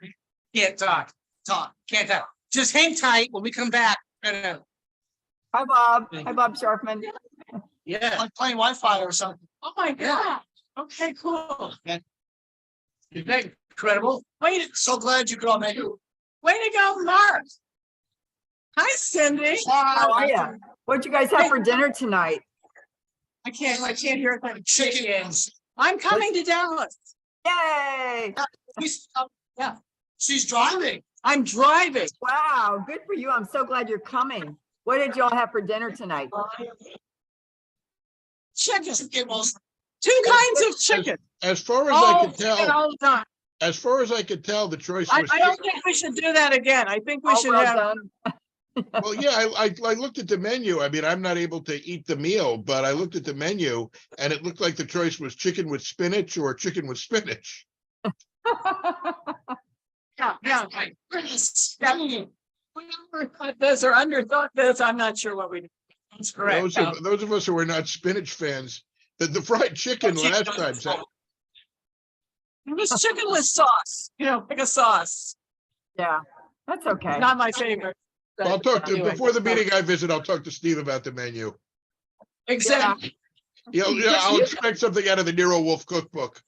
Oh, Please do. That would be good. We can do that. You have to have beer too, right? If Must, yeah. if you want Hey, meals would out you of the want- Nero Wolf cookbook, in all seriousness, we're going to the Greenbrier next year. Wow. We'll do something. I think we could do something. How are Hey, you? how It's good doing? to see Regina, you. I want to get to one of your meetings, Yeah. Regina. Hey, Cindy, how was the Mark Lone Star meeting? It was good, but I was I just got done with the Hawaii meeting. And that was good. Scott Monty was the presenter, and he's always good. I would hate to follow him. Yeah, this was great. Yes. Yeah. Hey, Gina, you doing okay? Gina, are you coming to Dallas? You are, right? No, I can't make it to Dallas. Sorry. I will be at St. Louis. Though. I will be at. Oh, good. I'll see you in St. Louis. Yeah, definitely. Ira, you're coming to Dallas, right? I am expecting to come to Dallas. There's a caveat because I'm dealing with a family illness situation, which has to take priority, but Yeah. absent some really bad development there, I'll be there. Okay. Well, I hope you can. That'd be good. Absolutely. Yeah. You and I'll catch up. Yes. I'm going to be ringing off the meeting in a few minutes, by the way. I've got to meet some folks for dinner. We're having chicken with spinach. I can highly recommend it. It's very good. Actually, it was really good. But yeah, we are actually having chicken tonight. Steve, did Steve, the book got submitted. Everything's under control there. everything's good. It's as far as I know. So yes, I would say yes, it is. It's all good. Excellent. I'm not quite sure what the process is. If there's galleys to look at or anything, I think there's not. But it depends. I know. Sometimes I've been asked to look at them. Sometimes I haven't. Of course, things might be a little bit up in the air right now for other reasons. Yeah. Well, I think it's pretty clean. So yeah, John Bergquist would be the person for you to ask that question of. Right. I'm dropping the line, but as far as I know, it's all good to go. So Super. yeah, that was was an interesting thing for me to be in that seat as opposed to the publishing. I know you want to talk about publishing periodical at some point. We can do that this week on a Zoom call. That's a different topic. What I've said is I'd like to talk to you about your experience as an editor because I'm editing next year's book. Okay. Oh, we do that too. Remind me, you'll be in Dallas? I will. Let's try and catch up for 30 minutes. I'll let you go now. I'll see you there. Okay, great. Very good. Have a nice dinner, Ira. Thanks very much. Yeah, thanks for coming tonight, Ira. I hope everyone can hear. Oh, did we lose Mark? Oh, rats. I was gonna no. Here's the new club. Little thing. Who's calling me? Steve, it's Kat. Oh, hi. Hey, how's it going? It's Kathy. I can't figure out how to put the video turn on your here, camera. But anyway, that was, So down, I yeah, we gotta help her. tried. I don't know. I have a question. I am actually going to Led Zeppelin. What? Oh, wait. Let's help her get her camera turned on. Well, he has an excuse. He's high over the Atlantic Ocean. I think that's a good excuse. So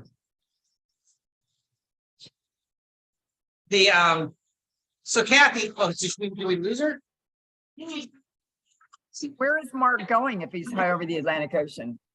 He's flying to Paris. He and his Wow. wife. They're going to be Cool. flying and JC and all that. Oh, that's cool. That was quite a thing.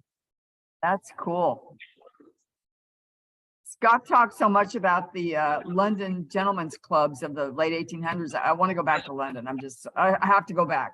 It just sounded so cool. Okay, I got some business to do, so hang tight, everybody. Glad you're here. Steve, just real quick. Have you ever?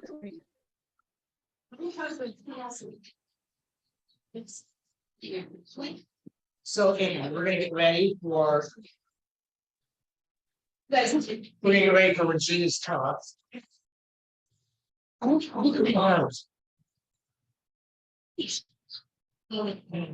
I want to have her in first. And First. And Yes. Yeah. It's the Did best you- back. did you get my message? And I have to get off. Did you get my message about how can I finish watching this? No, I didn't. Did you text me? Or did you message me in the chat? I put it on the chat. Okay, hold on a The second. chat.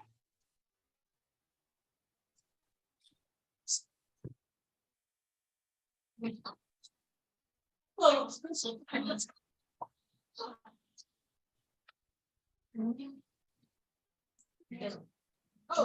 this one's in my lap.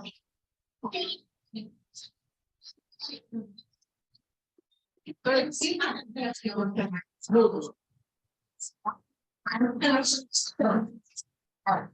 Showing. I'm not here. I'm saying there's more than I mean, it's for after the that was she had the beds that were coming with her. Yesterday's on the big cheese. Yeah. That's her That restaurant is closed on the weekends. Thank you very much for showing. Right there? That's a restaurant? Oh, it looks like a house. What's up? There's only something. Great. I said, for that, small door, you know, it's just how many times there's.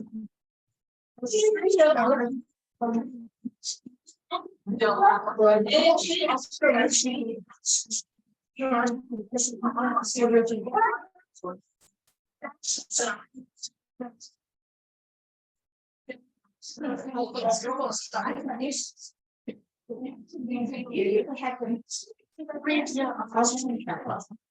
know. I.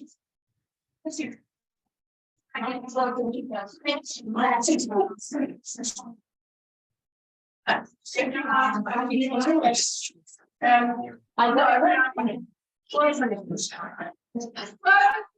You sound like you're exactly. But I would.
No, but it's in your hands. Stay your phone. Okay, they're all. Okay, go ahead. Everybody can take your seats. Steve, yes.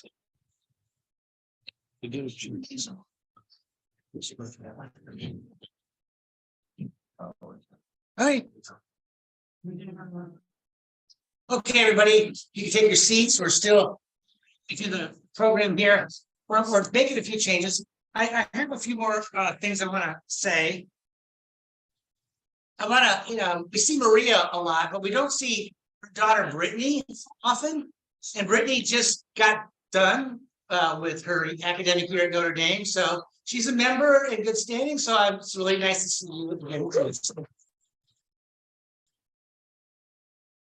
I met Brittany, how long ago? It was like 10 years ago or something, right? I met Brittany in a library thing. I was giving a talk about Sherlock Holmes. And it was in Newcastle, I think. And I met Maria and Brittany there. And Brittany was a little girl. But she loves Sherlock Holmes, and here she is today. Really glad to see you. So, okay, we're kind of, we have the flexibility to do what we want. We're going to change our program a little bit. We had Regina first and then Mary Ann, but we're going to flip that. So I'm going to invite Mary Ann Bradley to come up and offer a poem, which is fitting for the occasion. Here. Thank you. Thank you, Steve. So this is a poem, which I became first aware of in the 1980s. It was sent to Mike by the writer of the poet. And it's a poem that we always liked quite a bit. And as I read it, you'll figure out it's apropos to tonight. And it's called The Beggar. Has anyone ever heard it before? Mike. Oh, of course you would. And here it goes. In bustling old Threadneedle Street, a beggar plies his trade. Beside some vestas in a cup, his greasy cap is laid. A jagged scar curls up his lip and tugs upon his eye. The sight of him is pitiful to the passerby. Each day he entertains the crowds with quick, sardonic wit. The cap soon fills with copper pence until they barely fit. Near 5, the beggar gives a yawn and rises from his seat.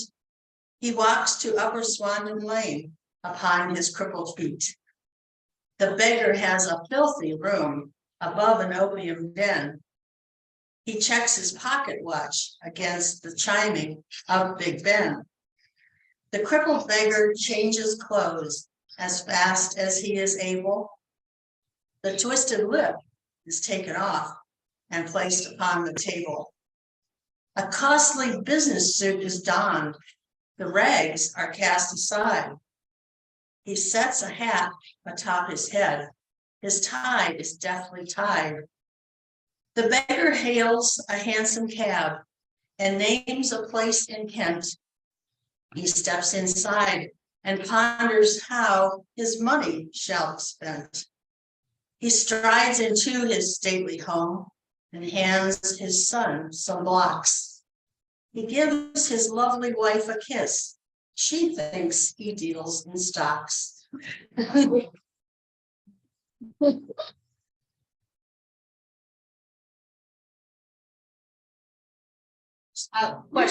Question was asked, who is the poet? And that's Will Thomas. And we were living in Maryland on the Eastern Shore at the time that this was given to Mike. And I can't, he may have lived in Maryland, or he was certainly, I believe, on the East Coast at the time. Thank you, Mary Ann. That was great.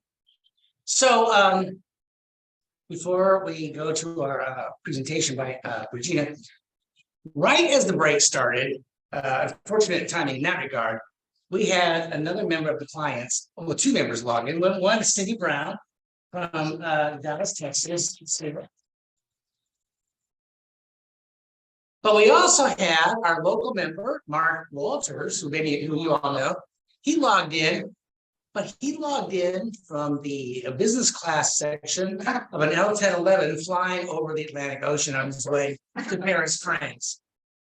And I think that has got to be a first for any Sherlock Holmes society anywhere. We had a member attend the meeting from a jet plane out in the middle of the ocean. And that was amazing. He couldn't stay long and he really couldn't talk because, he's on an airplane. So, but some of you saw him and he did make it. So that was quite wonderful. Okay, so I'd like to invite Regina Stinson come up and give us a presentation. She's, this story is heavily dependent upon disguise. And Regina has a presentation on the use of disguise in the Sherlockian canon. So without any further ado, Regina Stinson.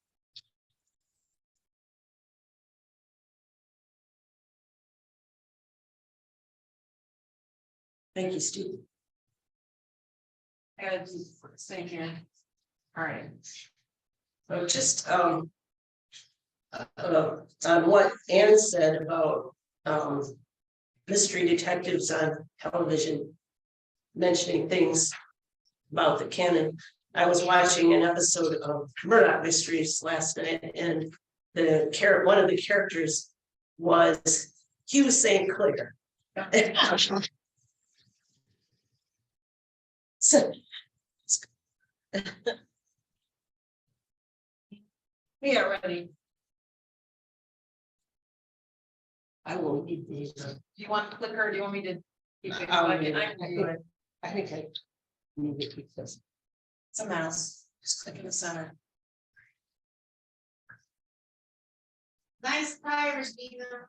Thank you.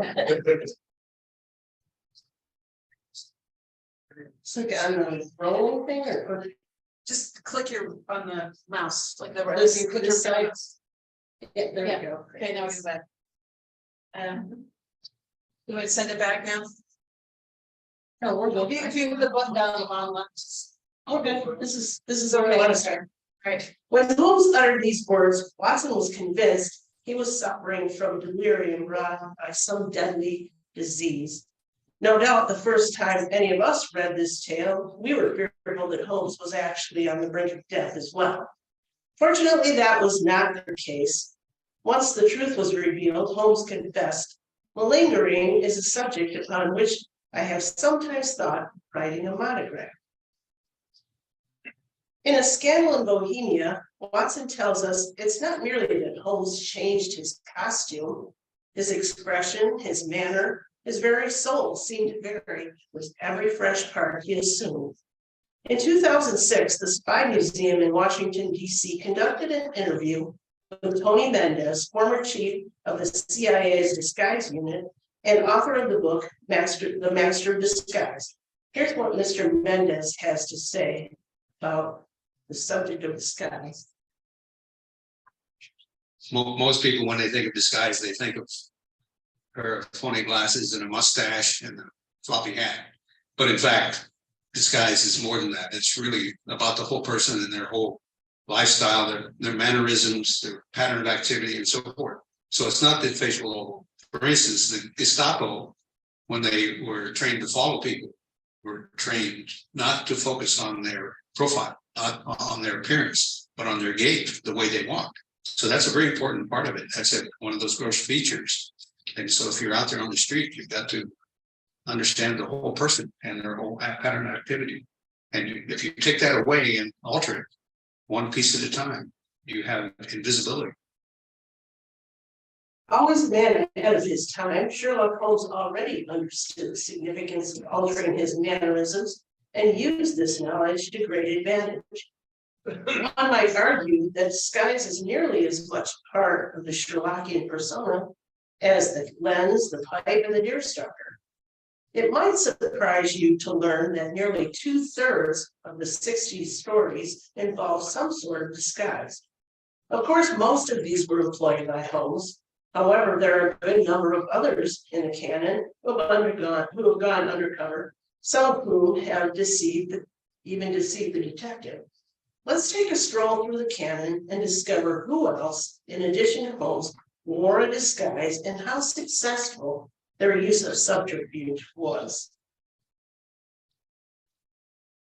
As early as the first story, A Study in Scarlet, the Scotland Yard detectives Grayson and Lestrade were hoodwinked when Jefferson Hope cleverly deceived Constable Rance with his inspired interpretation of a drunk belting out something called Columbine's newfangled banner. Holmes is dismayed at France's ignorance because even without being there, Holmes could clearly deduce what part this alleged drunk had played. Later in the story, even Holmes is deceived, which is not an easy thing to do, by a young man dressed in drag. Old woman be damned, he cursed. We were the old women to be taken in. Holmes recognizes the fellow's skill and gives him his due by stating the getup was inimitable. When Holmes came staggering in, disguised as an old asthmatic sea captain, he fooled both Dr. Watson and the fellow Jones. The imitation was so good, Jones exclaimed, "Ah, you rogue, you would have made an actor and a man. You had a proper workforce cough, and those weak legs of yours are worth £10 a week." This was the first of many times that Holmes would go undercover to gain information. Oh, I'm sorry, I'm behind one. There we go. Nearly everyone seems to be running around in disguise in A Scandal in Bohemia.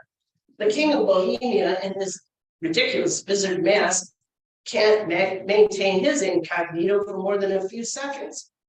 Once more, Holmes goes after information, this time dressed as a drunken-looking groom. Once he's discovered Irene's habits, Holmes dresses up as a clergyman, and with the help of his band of actors, creates a scene in front of Bryony Lodge that fools Irene, at least for a while. Irene gets him back later when she appears as a youth in an ulster to wish the great detective good night. Once again, Holmes is taken in by another's disguise. It's interesting to note that in both cases where Holmes was fooled, there was a gender switch. which may have thrown the detective a curve. The despicable James Windibank, disguised as Hosmer Angel, with his Quincy-affected voice and tinted glasses, only wanted to fool poor Mary Sutherland, and he was successful at that. It's little wonder that he avoided daylight and crowds.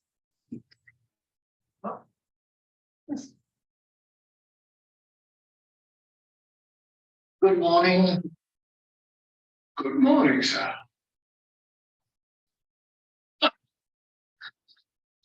Mr. Holmes, I presume. Livingston, eh? Stan, very happy to meet you, Dr. Livingston. My name is Adam Gilflower from the Bureau of Entomology. Oh, that! You take those.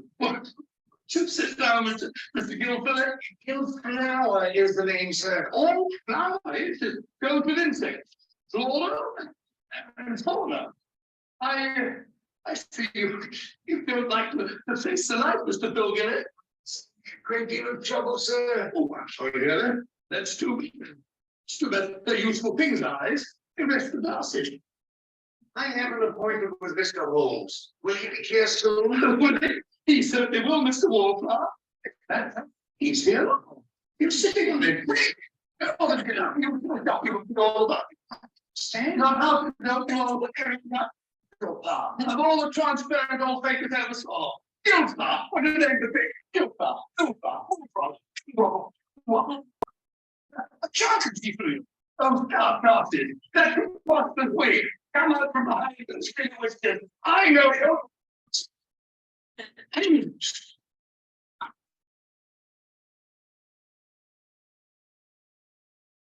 Okay, I know that's not Hosmer Angel.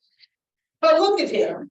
Even Dr. Watson thought this was a cheesy disguise. Can there be any doubt that Windibank's getup was the inspiration for Adam Gilflower in Spider Woman? Oh. Although Watson doesn't recognize Holmes at first when he sees him at the Bar of Gold, probably because he doesn't expect to see him there. Once Holmes calls him over, Watson sees through the makeup readily enough. Now St. Clair, however, has completely transformed himself so convincingly that he gets arrested for murdering himself. This has to be one of the best disguises in the canon. Holmes was finally able to penetrate St. Clair's disguise, though once he deduced that St. Clair was still alive. On another information gathering expedition, the detective assumes the role of a common loafer, or as Mr. Boulder described him, an ill-dressed vagabond. He was apparently quite convincing, as Mr. Boulder failed to recognize him at the time. Violet Hunter was suspicious that something was going on, but she didn't realize that she was in disguise when she cut her hair and donned the electric blue dress. The only person Violet's disguise was intended to fool was Alice Rootcastle's boyfriend, Mr. Fowler. Yet in the end, even he was not taken in. Although Silverblaze did not create his own disguise, it was convincing enough to fool his owner. Holmes worked out the mystery, which led him to deduce that the horse was camouflaged. A little girl wearing a yellow mask may have been deceiving at a distance, but up close was about as good a disguise as the King of Bohemia's. Lucy Hebron, though, gets credit for being the youngest person in the canon to wear a disguise. Even the rather insipid Paul Pycroft was able to see through the Arthur Harry Pinner disguise due to a badly stuffed gold tooth. Holmes and Watson, while not actually needing to dress differently, posed as accountant Mr. Harris and clerk Mr. Price, respectively. Holmes' first instance of malingering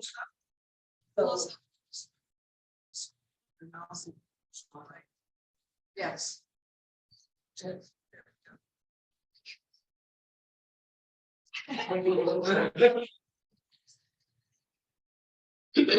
Holmes' first instance of malingering.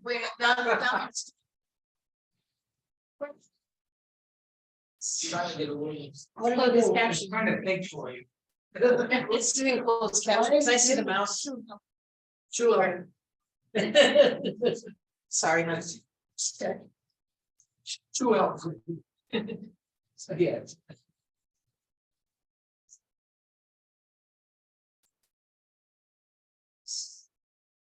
I'm sorry, dude. Correct.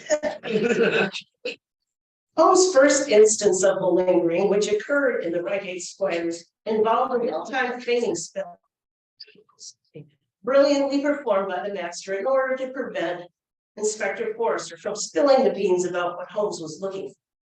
The act was made more convincing due to the fact that Holmes was lately recovering from an illness. But Watson must have begun to wonder if Holmes had really lost his marbles when he deliberately knocked over a table, breaking a carafe, scattering oranges all over the room, and blaming it all on the long-suffering doctor. But he took it with the good grace that is the hallmark of his character. Clearly not of his own devising, Paul Cretidi's disguise consisted of sticking plaster all over his face in an attempt to conceal his identity. Not terribly creative or effective for that matter, but these crooks were not the sharpest tool in the shed. While none of the people in the naval treaty were masquerading, Holmes' clever concealment of the document as a breakfast entree is worthy of mention as the best inanimate object in disguise. In one of his better disguises, Holmes elicits this description of his Italian priest from the dumbfounded Watson in the final problem. The aged ecclesiastic had turned his face towards me. For an instant, the wrinkles were smoothed away, the nose drew away from the chin, the lower lip ceased to protrude, and the mouth to mumble. The dull eyes regained their fire, the drooping figure expanded. The next, the whole frame collapsed again, and Holmes had gone as quickly as he had come. Once again, we see how accomplished Holmes was in the art of disguise. I suppose the Hound of the Baskervilles deserves some mention here. Stapleton's use of phosphorus to create the illusion of a spectral hound certainly seemed to work until Holmes appeared on the scene. My favorite is the Chihuahua of the Baskervilles.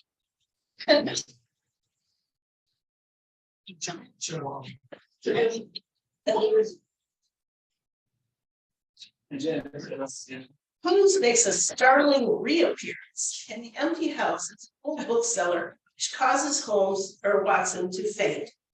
This disguise is all the more convincing as to Watson as he supposed the master to have been consumed by the Reichenbach falls several years earlier.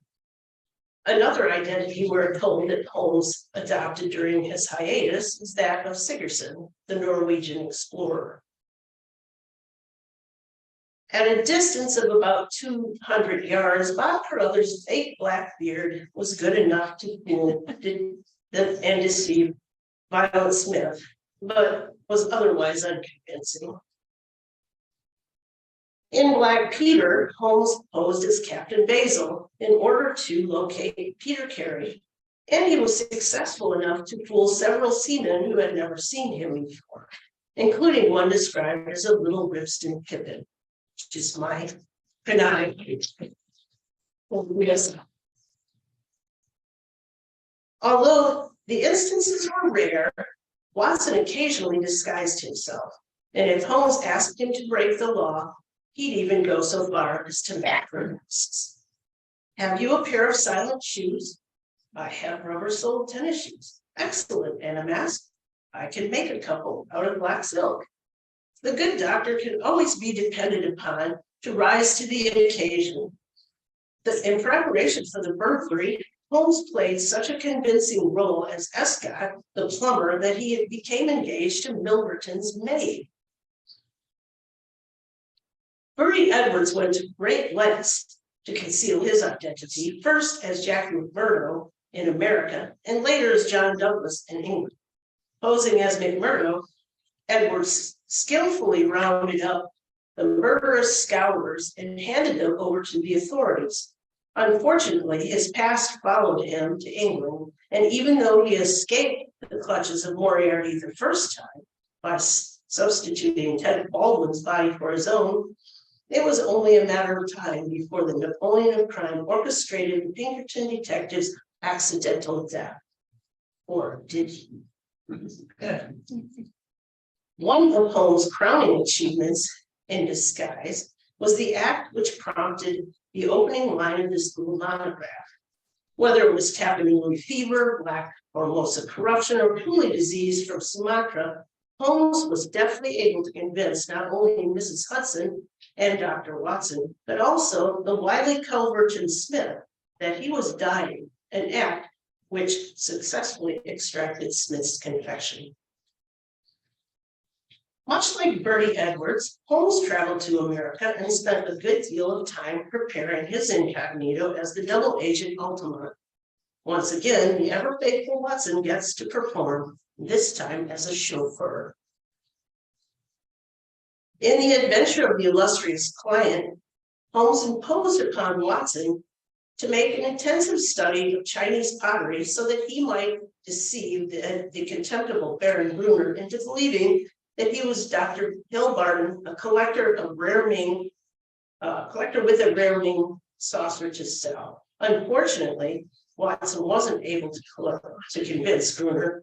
However, in the end, it was Brunner that lost his face. Holmes deceives Count Negretto Silvius not once, but on 3 separate occasions. Once as a workman looking for a job, secondly as an old woman, and lastly, by the use of a phonograph and a bust resembling himself. The unfortunate Count saw, but he did not observe. Although they didn't have to disguise themselves, Holmes and Watson did pose as fishermen in Shoscombe Old Place. However, the best deception was Nortlett's disguise as Lady Beatrice Spaulding. That disguise went to the dogs, or the dog that is. Wait a minute. I missed the ledger. The ledger. Okay, I'm sorry. I somehow missed that. She did not disguise herself for the purpose of fooling anyone. All she did was hide her face.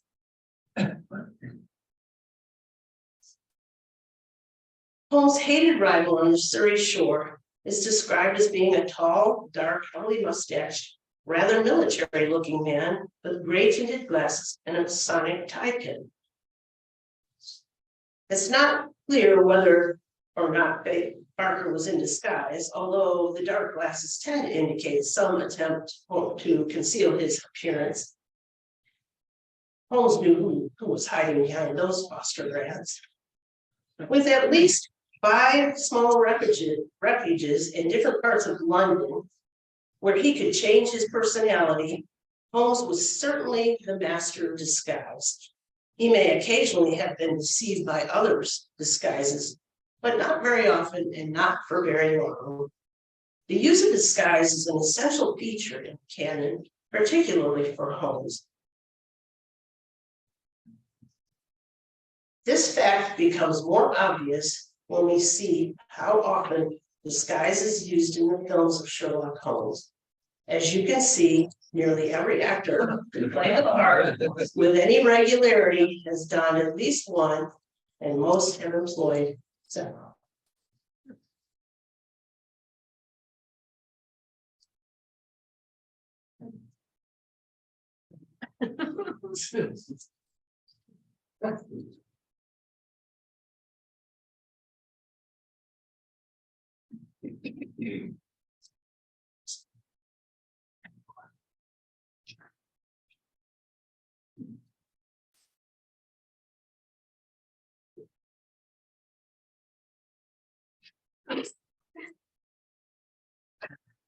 Finally, in closing, I feel that it's only fair to Nigel Bruce's Watson, whose skepticism we saw earlier, that I include the scene that prompted it.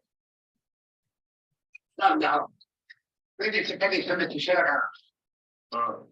Next one, thank you, sir. Yeah, read it. Mine's lying here, sir.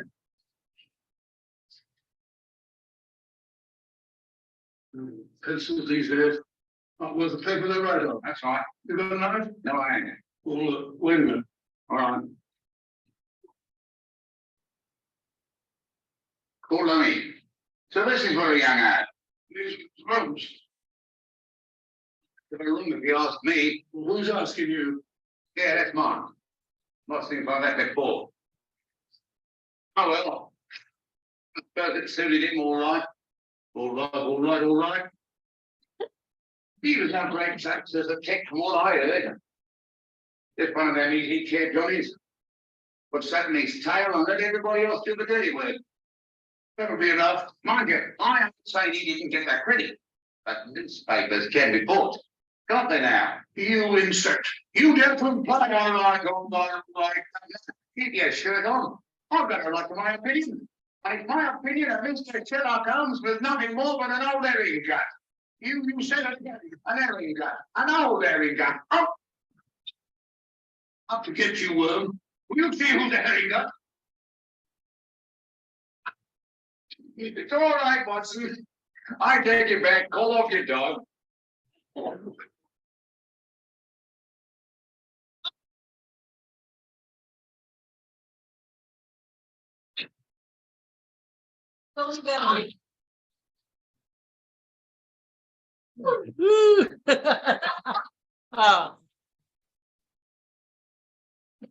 Oh, that was great. Okay.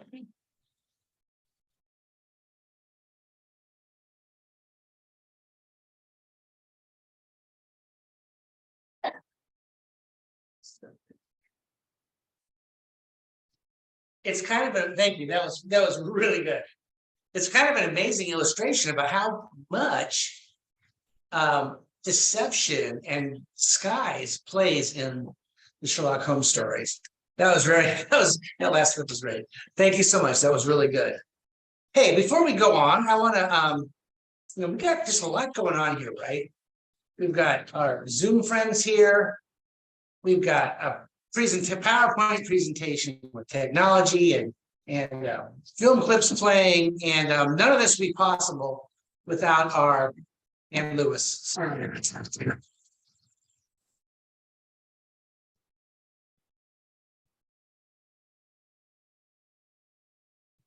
Yeah, you're right. The Carlton Club telephone. It's I mean, we have members who are fully participating and contributing to the meeting from all over the place. And it's all because of the technology, and it's all because that technology is being run by Ann. So thank you so much. Really great. I don't know what we do without you. Okay, so let's see here. Oh yes, no, we're good. Let's do split the pot. What? Pardon me? Who's in my picture? Oh, the hated right. Yeah, well, that's hated rights. Okay. Okay, well, I guess I'm drawing by tickets. So if we win, I'm sorry. All right, here we go. $51. $51. Okay, the ticket number is 468931. All right, all right.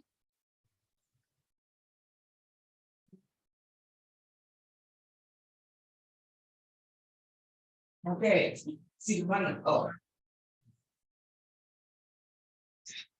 All right. Okay. And now, sorry, it's time. Have you all had a chance to fill out your quiz? Okay, we're good. Let's do the quiz, and then we'll talk about the story, and then we'll call it night. So, Once again, I am Fabian from. And I want to say that Fabian did all of this. I helped a little bit So the proofreading, she spelled quiz with 2 Z's, and I thought that was so adorable, I left. And we made a couple of changes, but this is all her work, and I'm happy to read through it. And frankly, a lot of these answers were given in the toasts and things, so if you're paying attention tonight, you should have a good score.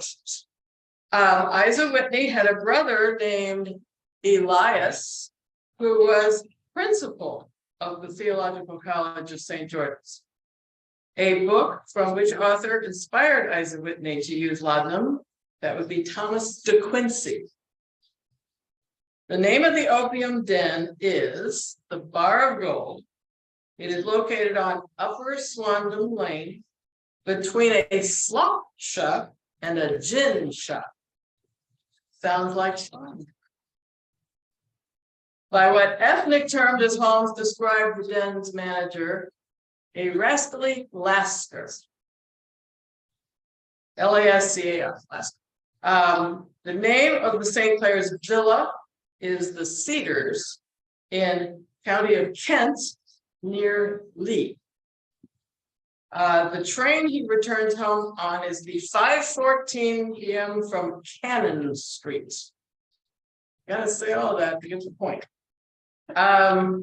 Nelson Clare was supposed to bring home a box of bricks for his little boy. Building bricks.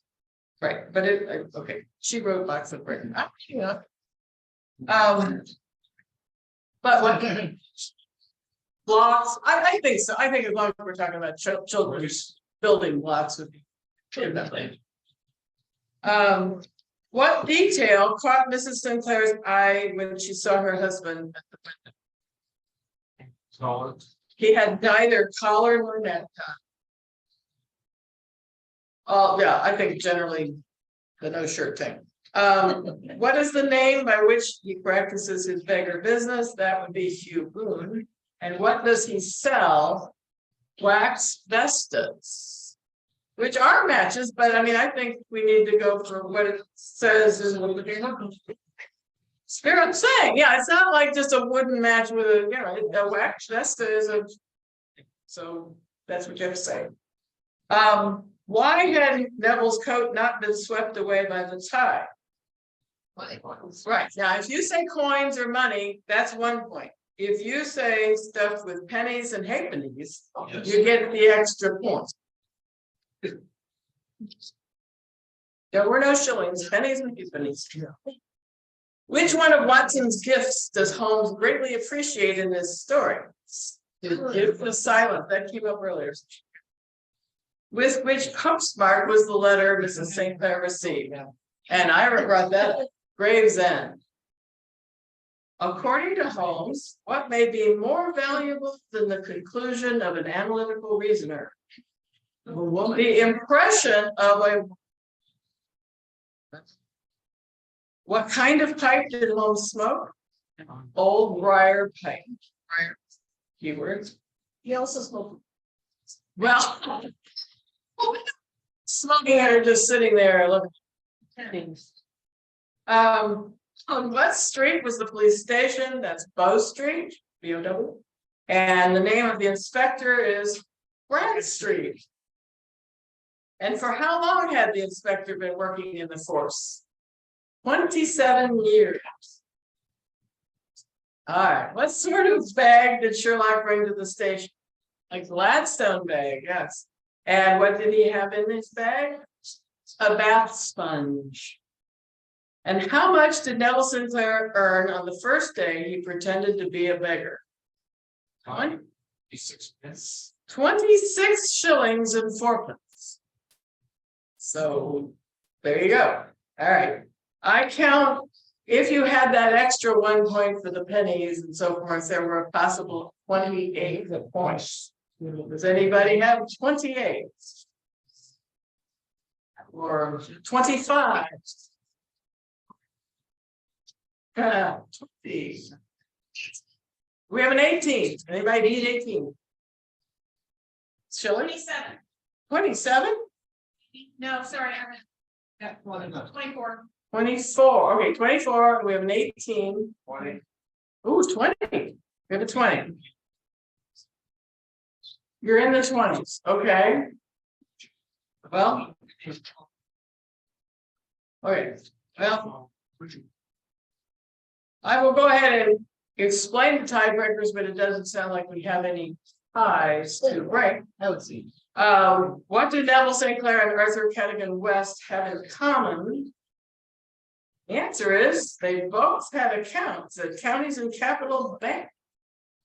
As did Sherlock Holmes and Arthur Conan Doyle.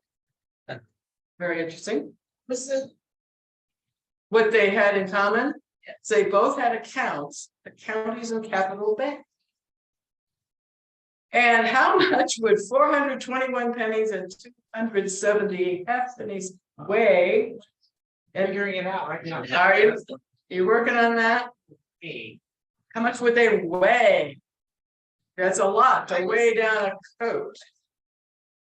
And the answer is supposedly 12 pounds. Oh, I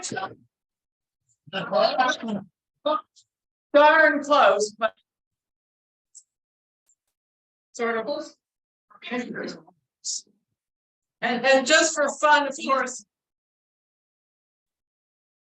Fabian did throw in who is James, just frankly, whatever your answer is, probably. Yeah, their child, their dog, it's his middle name. Yes. So there you go. 22. 20. Okay, so we have Shelley in first place with 24. And I don't have the prizes, so the prizes. Okay, and Mike in second place with 22, and Mark in third place with 20.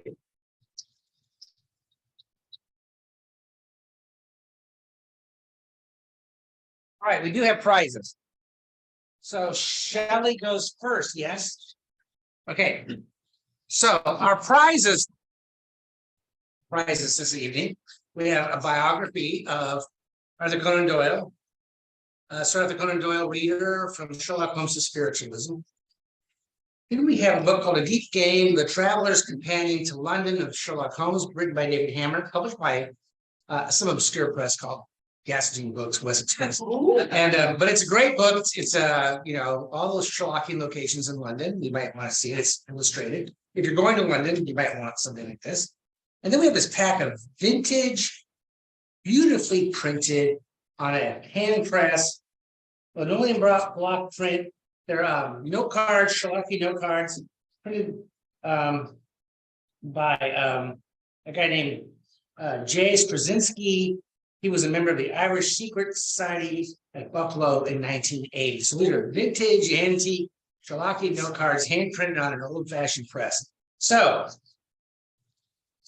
you get the first choice, right? Okay, those second. Yes, sir.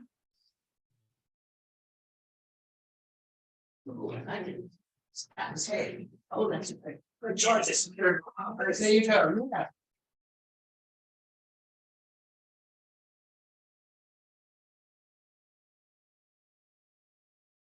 Okay. So you're doing a discussion. Ignore all the all the mistakes toward the end of the sketch. Finally, it's me again. Yes, this is Louise again. Okay, so Louise will now lead us in a brief discussion of the story. Yes. Say something. Sure. Yeah. Really, really quick. I don't know if people want to try this or not. One of the troubles we have with doing the discussions with our people online is that they can never hear you guys out there. And I'm gonna, if some of the people who, if there's one person at every table who's really good with their smartphone, raise your hand. Really good with your smartphone. One in the Do one. Okay. At each table. All right, well, we won't bother with it this time. What I'll do is next time. What I was going to do is these connect as microphones. And what I was going to have one person at each table do is call into the number, and I would hook you up into this. And you would just turn your phone on and leave it on so people at the tables can be heard online. So this is something we'll try in the future, but we won't try it now. I think we'll experiment with it. We'll experiment with it first. I don't want to make it. Please, your honor. Okay. Oh, whatever. Well,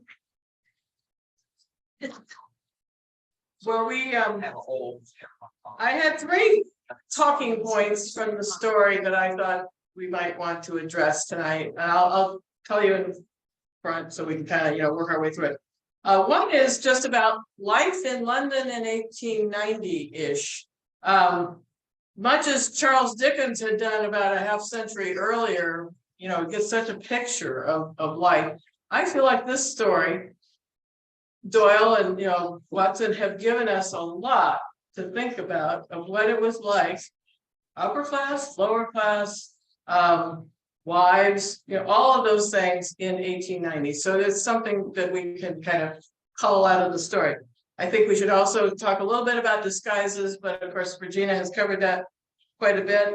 And then there are a number of canonical conundrums that come up in this story, and we'll face that, not the least of which is who is James. But I will say that for last. So let's talk a little bit about what we've learned about London life.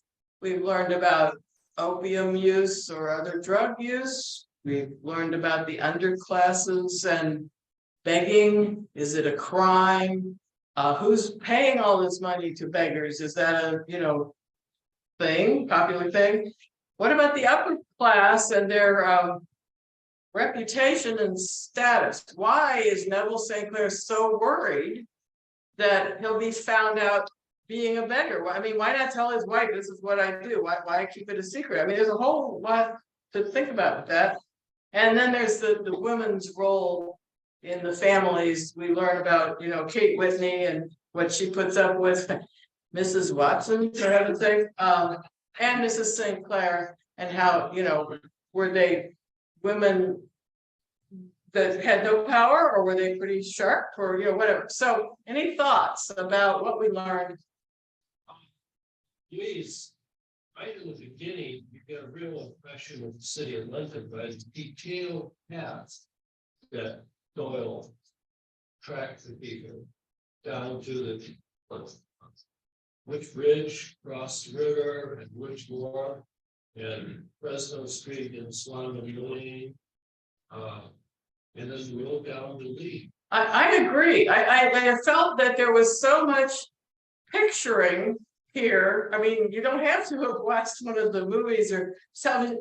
It's all right there in the words written down, and we feel what it's like. And she goes down to get this package in a dangerous part of town, and you feel that in the descriptions. Can you repeat what they say? Oh, yes, and Mike brought up that the passage at the very beginning of this story is so clear about the path following through the various streets to get to the opium den. I mean, we hear about all the different routes that are taken, and then the evening ride out into Kent.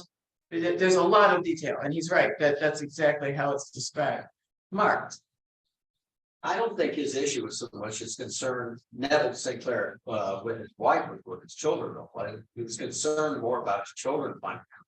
Mark says that Neville was more concerned with his children finding out, and yet there's a question there of what is the deal in 1890 of why is this such a thing? Is it a crime? We're not sure. He was selling wax vestas, so I don't know.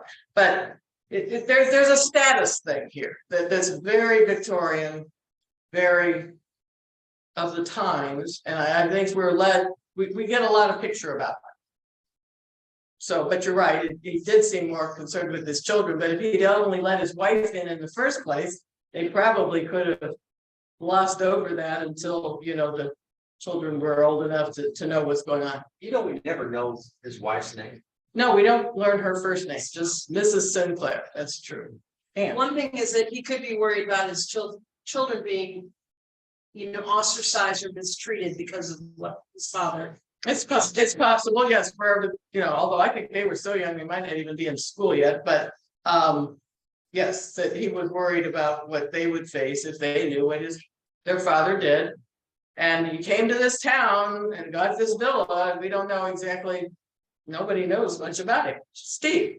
I think it was, we're not quite as aware of the class consciousness in Victoria, London as they were, obviously, but to be a businessman who goes from the suburbs, from your villa, the Cedars, into town to do business every day, to be revealed that you're just a filthy beggar. I mean, that would have been a humiliation, not just for him personally, but for his family and his children. And just the stigma of that was, I don't even think we can fully appreciate what that would have meant. Steve says that we today cannot fully appreciate the stigma from that time of anybody learning that he went into the city not as a businessman, but as a filthy beggar. And Pat. I was just thinking, he should find someone who deals in stocks. Worst person.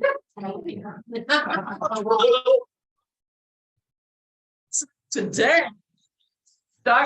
stockbroker is worse than filthy beggar on the street. That's a whole other question, not on my list of questions. Any other comments about the wives and their roles in their family? Okay.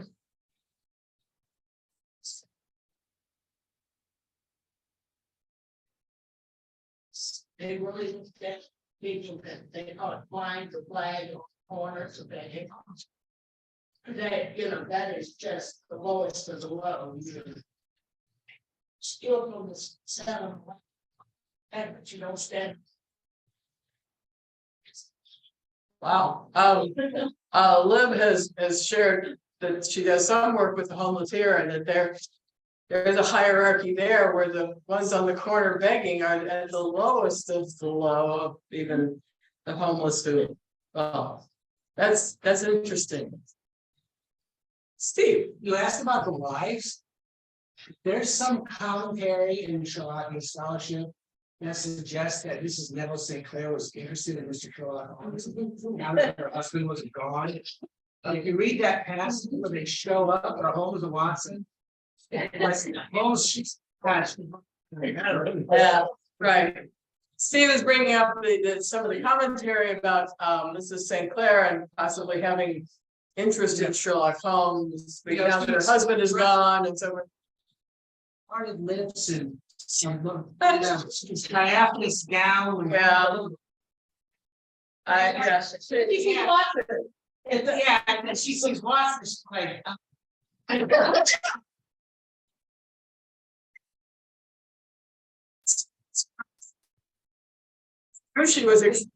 she already had a room ready for Sherlock. Suppose there's something to them. On the other hand, the description of her, written by Watson, who had his eye out for women, all the time, maybe this is for his embellished. Gotta remember, Holmes, like, oh, Watson, thank God you're here. Come with me. We're going out to the center.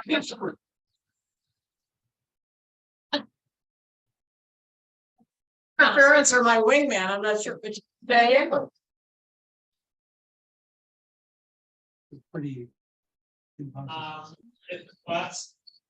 I think up until the very modern era, and even modern era in some rural areas, I think doctors' wives get used to the idea that their husbands may be called out at all hours of the day or night for medical emergency. Now, certainly not going with Sherlock Holmes to do an opium den, but yeah. For a doctor's wife to have to put up with some of that stuff. And as a matter of fact, you read accounts of where the doctor's wife basically becomes his assistant in medical practice. Right. So I don't think that's just a Victorian class thing. I think that's kind of a, if you will, a marital hazard of marrying a doctor. Dave brings up the point about being married to a doctor and that Mrs. Watson would be used to the fact he's called out at odd hours for long periods of time. It's even true yet today in some cases. And that's probably true. But since Steve brought up the idea of some of the commentaries that have been written, I've also heard commentaries that this was the straw that broke the camel's back and created a divorce, which is why Watson appears to be unmarried in some subsequent stories. That's true. It says maybe he divorced her because she couldn't get his name right. So Earlier sex, or going to school with them. Very worse. Yeah. correct. So it's. There's another question about which wife was this? Was it Mary Worston? Because it's a lot of, yeah, it doesn't sound like Mary. Good. In fact, at some point, well, it's true. I will say the scene where Kate Whitney and his name showed up at night and I mean, all ridiculous sight. It's, you know, it's really a very kind of knowing and well-written scene. I mean, you know, she's like, I could send, well, I'm calling James. I could send James to bed. You know, like maybe we just need to be right. Maybe this is. Well, she is a great friend to and Kate Whitney. Well written. It's a very well written scene. I think, and that's, you know, one of my later points is, you know, the whole canonical conundrums. We're faced with, you know, the misnaming and that she doesn't sound like Mary Morrison and whatever. But as a story, from start to finish, it is a well written. This is a great introduction. It gets Watson to the opium den. You know, it's truly a great story. I don't think it was written at a time that anybody was trying to put all the pieces together from one story to the next. I will just add to context is that I'm sure many married men. If one of the wives' girlfriend shows up late at night and says, I need to talk about my husband, we'd be glad to go to bed.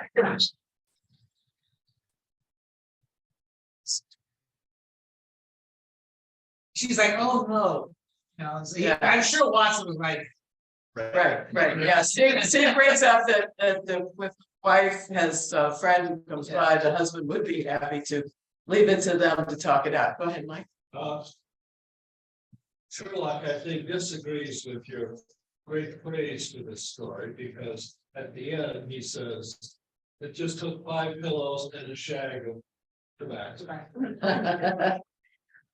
But well, I'll get to that in a little bit. Are we done with the life in London thing, Shelley? Just to defend Mrs. St. Clair, she is very obviously concerned about her husband, very gratified to have gotten the letter from him and the ring from him. And I think that kind of refutes the idea that she really had designs on Holmes. Yes, Shelley says she wants her husband back. She's excited to have received a letter that makes him seem alive and probably isn't that interested in Holmes. Nancy. Two things. I was going to say that I read, when I read the story, her disappointment at seeing Watson as the fact that it was somebody other than her husband. Yes, seeing two people in the carriage, part seems like it was him bringing her husband home and then it wasn't. Exactly. Different from the way we see things in so many other stories is his comment that a woman's intuition is more valuable or more accurate in many cases, and I'm paraphrasing, than the analytically minded. Yes, that does seem out of keeping. Such he might not have told us everything he was thinking, or he hesitated to say so in other places. And of course, Watson writes it all down, you know, much later. So maybe we miss some things later. I was going to talk about this guy that we're out of time. How, and Regina did all this. How realistic are disguises? Or are they just a good ploy in a story? I mean, it sounds great on paper that people are fooled. Are they really good enough at a close-up that you can't tell it's makeup? Or do people just see what they expect? Yes. The actual one. You talking about Neville Sinclair? Yes. And Cal? Way back when that we did. Case of identities. It was determined that none of us could really tell the difference between our own numbers. That's right. We did a test and we all failed to recognize famous faces when they were discussed. So yes, that they may in fact work. But I thought I'd bring that up as a point of, because that's key to this story, is that he got away with it so well, fooled everybody that came near him.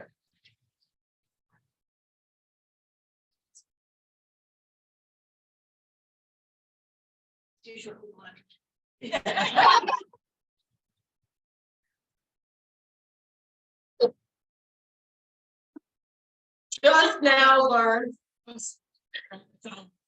Cal is two short people in a trench coat. So, Dave.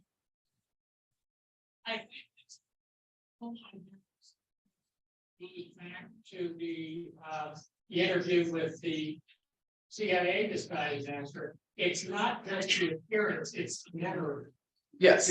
If you change just your appearance, you won't be that successful. But if you change the way you carry yourself, the way you act, your mannerisms, your behavior, all of that together works to perfect the disguise. Right.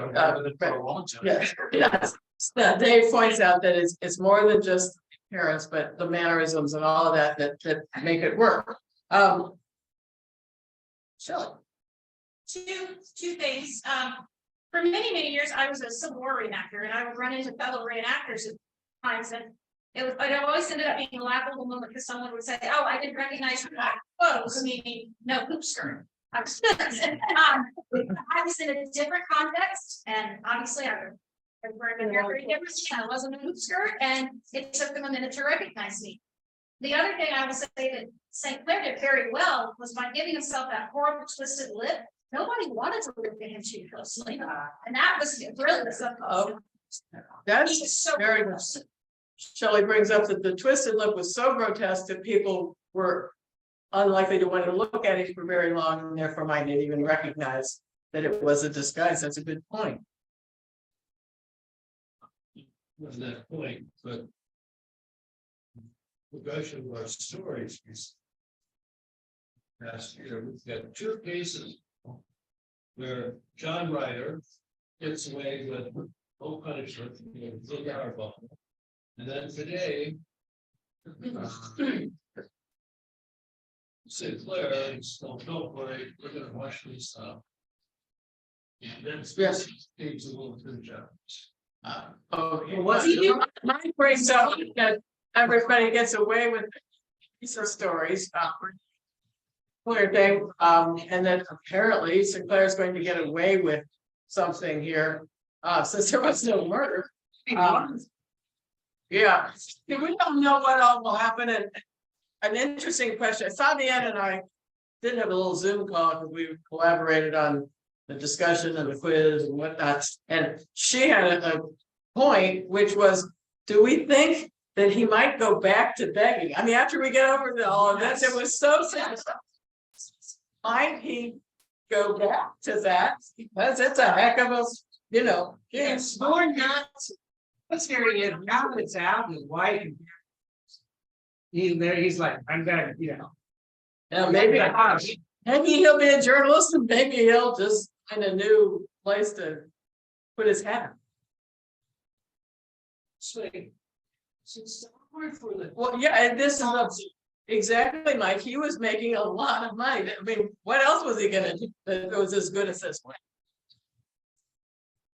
Oh yeah. Oh well, it was a crime. I mean, the police told him that begging begging. He was selling those matches. Oh, yeah, he's selling matches.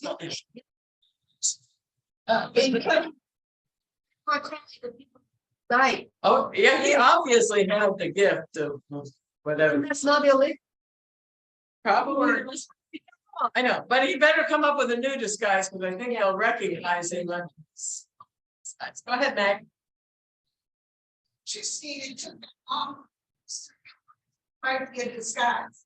Right, well, I thought, and it's in my own notes, would he have solved the case sooner had he thought to go and visit Hugh Boone in the jail to begin with? I mean, wouldn't that have been an early step in his, handling of the case? I thought it was odd that he had to think it all up in his head without having seen him at all. No, instead, he's gonna go out late at night. Yeah, okay, he's going out to see. So. Okay. Yeah, Sandy. Says he's familiar with you, Boone. He just hasn't figured out how to actually utilize him as an agent or anything like that, or work with him. Right. He had seen him more than once, and he described him quite clearly. So he looked at him. He just hadn't been looking for a disguise, which is kind of interesting. So now that there are some other conundrums that come up, just in terms of the canon. Is Holmes one of the most absolute fools in Europe? I think it is odd that he conducted his investigation in Kent from Baker Street, instead of going to the jail, why didn't he go investigate the room? Like he does, gets down on the ground and looks for clues. Like, where is Neville Sinclair's makeup kit? Come on, he doesn't just do this out of his pockets. So somebody who investigated the room might have found that and figured this all out. So a lot of, if you really dig, there's some weaknesses here, but that's okay too. I mean, we're okay, Dave? There's curious. In this story, there seems to be a fight between Holmes and the yard than there is in others. I mean, there's that line where he shows up at Mosley, he's saluted by the constables. Bradstreet basically treats him like an old friend and gives him the run of the station, essentially. There's maybe that's the difference between the ordinary station house people and Scotland Yard. The homicide and right. There does seem to be a much more cordial relationship than is expressed in the other Holmes story where. Right. It is interesting that in this, I'm repeating for the online people. It is interesting that in this case, he seems to be very friendly with the constabulary, and not like we see in others where they're against him or they put up with him or something. There are some, I guess, inconsistencies if you look at the arc of all of the stories, but all in all, to me, it is so well put together that it's hard to do. And does anybody have any more thoughts about James? Pat? He's a servant. He's a what? He's a servant. Oh, a servant. Oh, Servant. oh, that's true. Yeah, there could be the footman or somebody is named James. That's true. Was it up? And Shelley. Yeah. Yes, I like that. Shelley likes Dorothy Sayers' explanation that Hamish is his middle name, Scottish for James, and that was her pet name for him, which made sense because his middle initial was H. We do know that. So. It was actually the same comment. Because I listen better than I read, I listen to audiobooks, and going through this story, there's a comment on YouTube that pointed out that she used the wrong name and it gave the same suggestion. Yes. Right, Hamish, yes. It could be a stretch, but it seems, I mean, everybody has pet names. My husband was called by his family Fritz. His name is Larry, and then whatever, but But his middle name is Frederick. So, you know, I mean, but you got to go 2 or 3 leaps before you get to the fact they called him. Said I was like, he didn't call himself that when we all met in school and stuff, and that's not what he said his name was. So I'm like, huh? You know, but so there's definitely this can be. It's my nickname. But if you talk to anyone who can be in college, it'd be a symbol. Or a number of jumps. Right, jumps it is, Mike. Interesting. Well, why stop now?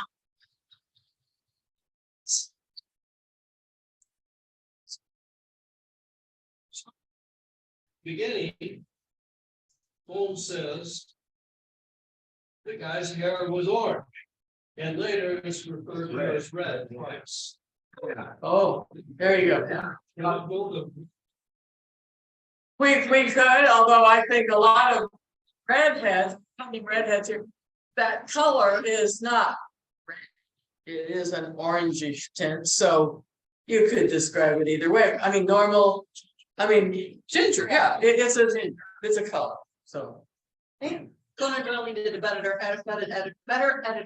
Yes, Conan Doyle, had he gotten a better editor. Would have fixed all of these problems.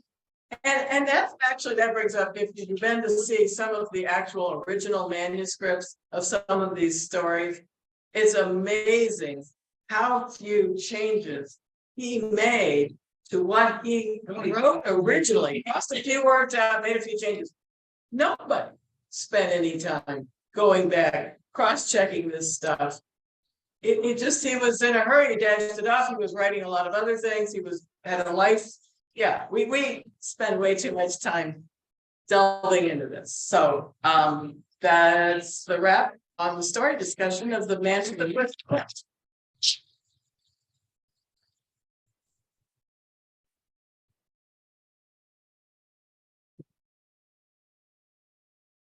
All right, we're just about to conclude this meeting. I just want to remind you that the planning meeting will be on Zoom Sunday, June 11th at 2 p.m. We'll be talking about the upcoming field trip and a little bit about the film festival. In fact, I think we may be talking a lot about the film festival. We tend to kind of bundle the planning for the field trip and the film festival together because it's summertime and living is easy and we don't want to have too much planning. So, yeah, so plan on attending that, and but you'll begin to hear more details even before then about the upcoming field trip in your many emails coming your way. So I would just like to invite Nancy Van Arendonk to conclude our meeting this evening with a reading of 221B.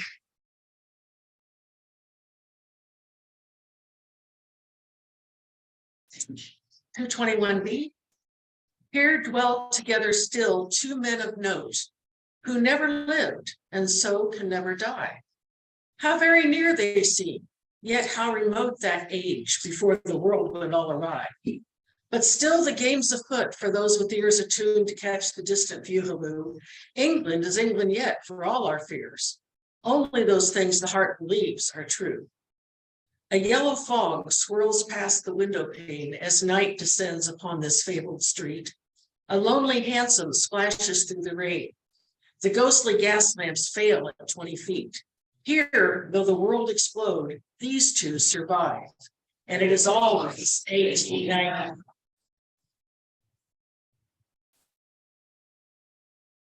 Well, how does that's great. Okay. This meeting is adjourned. See you back home.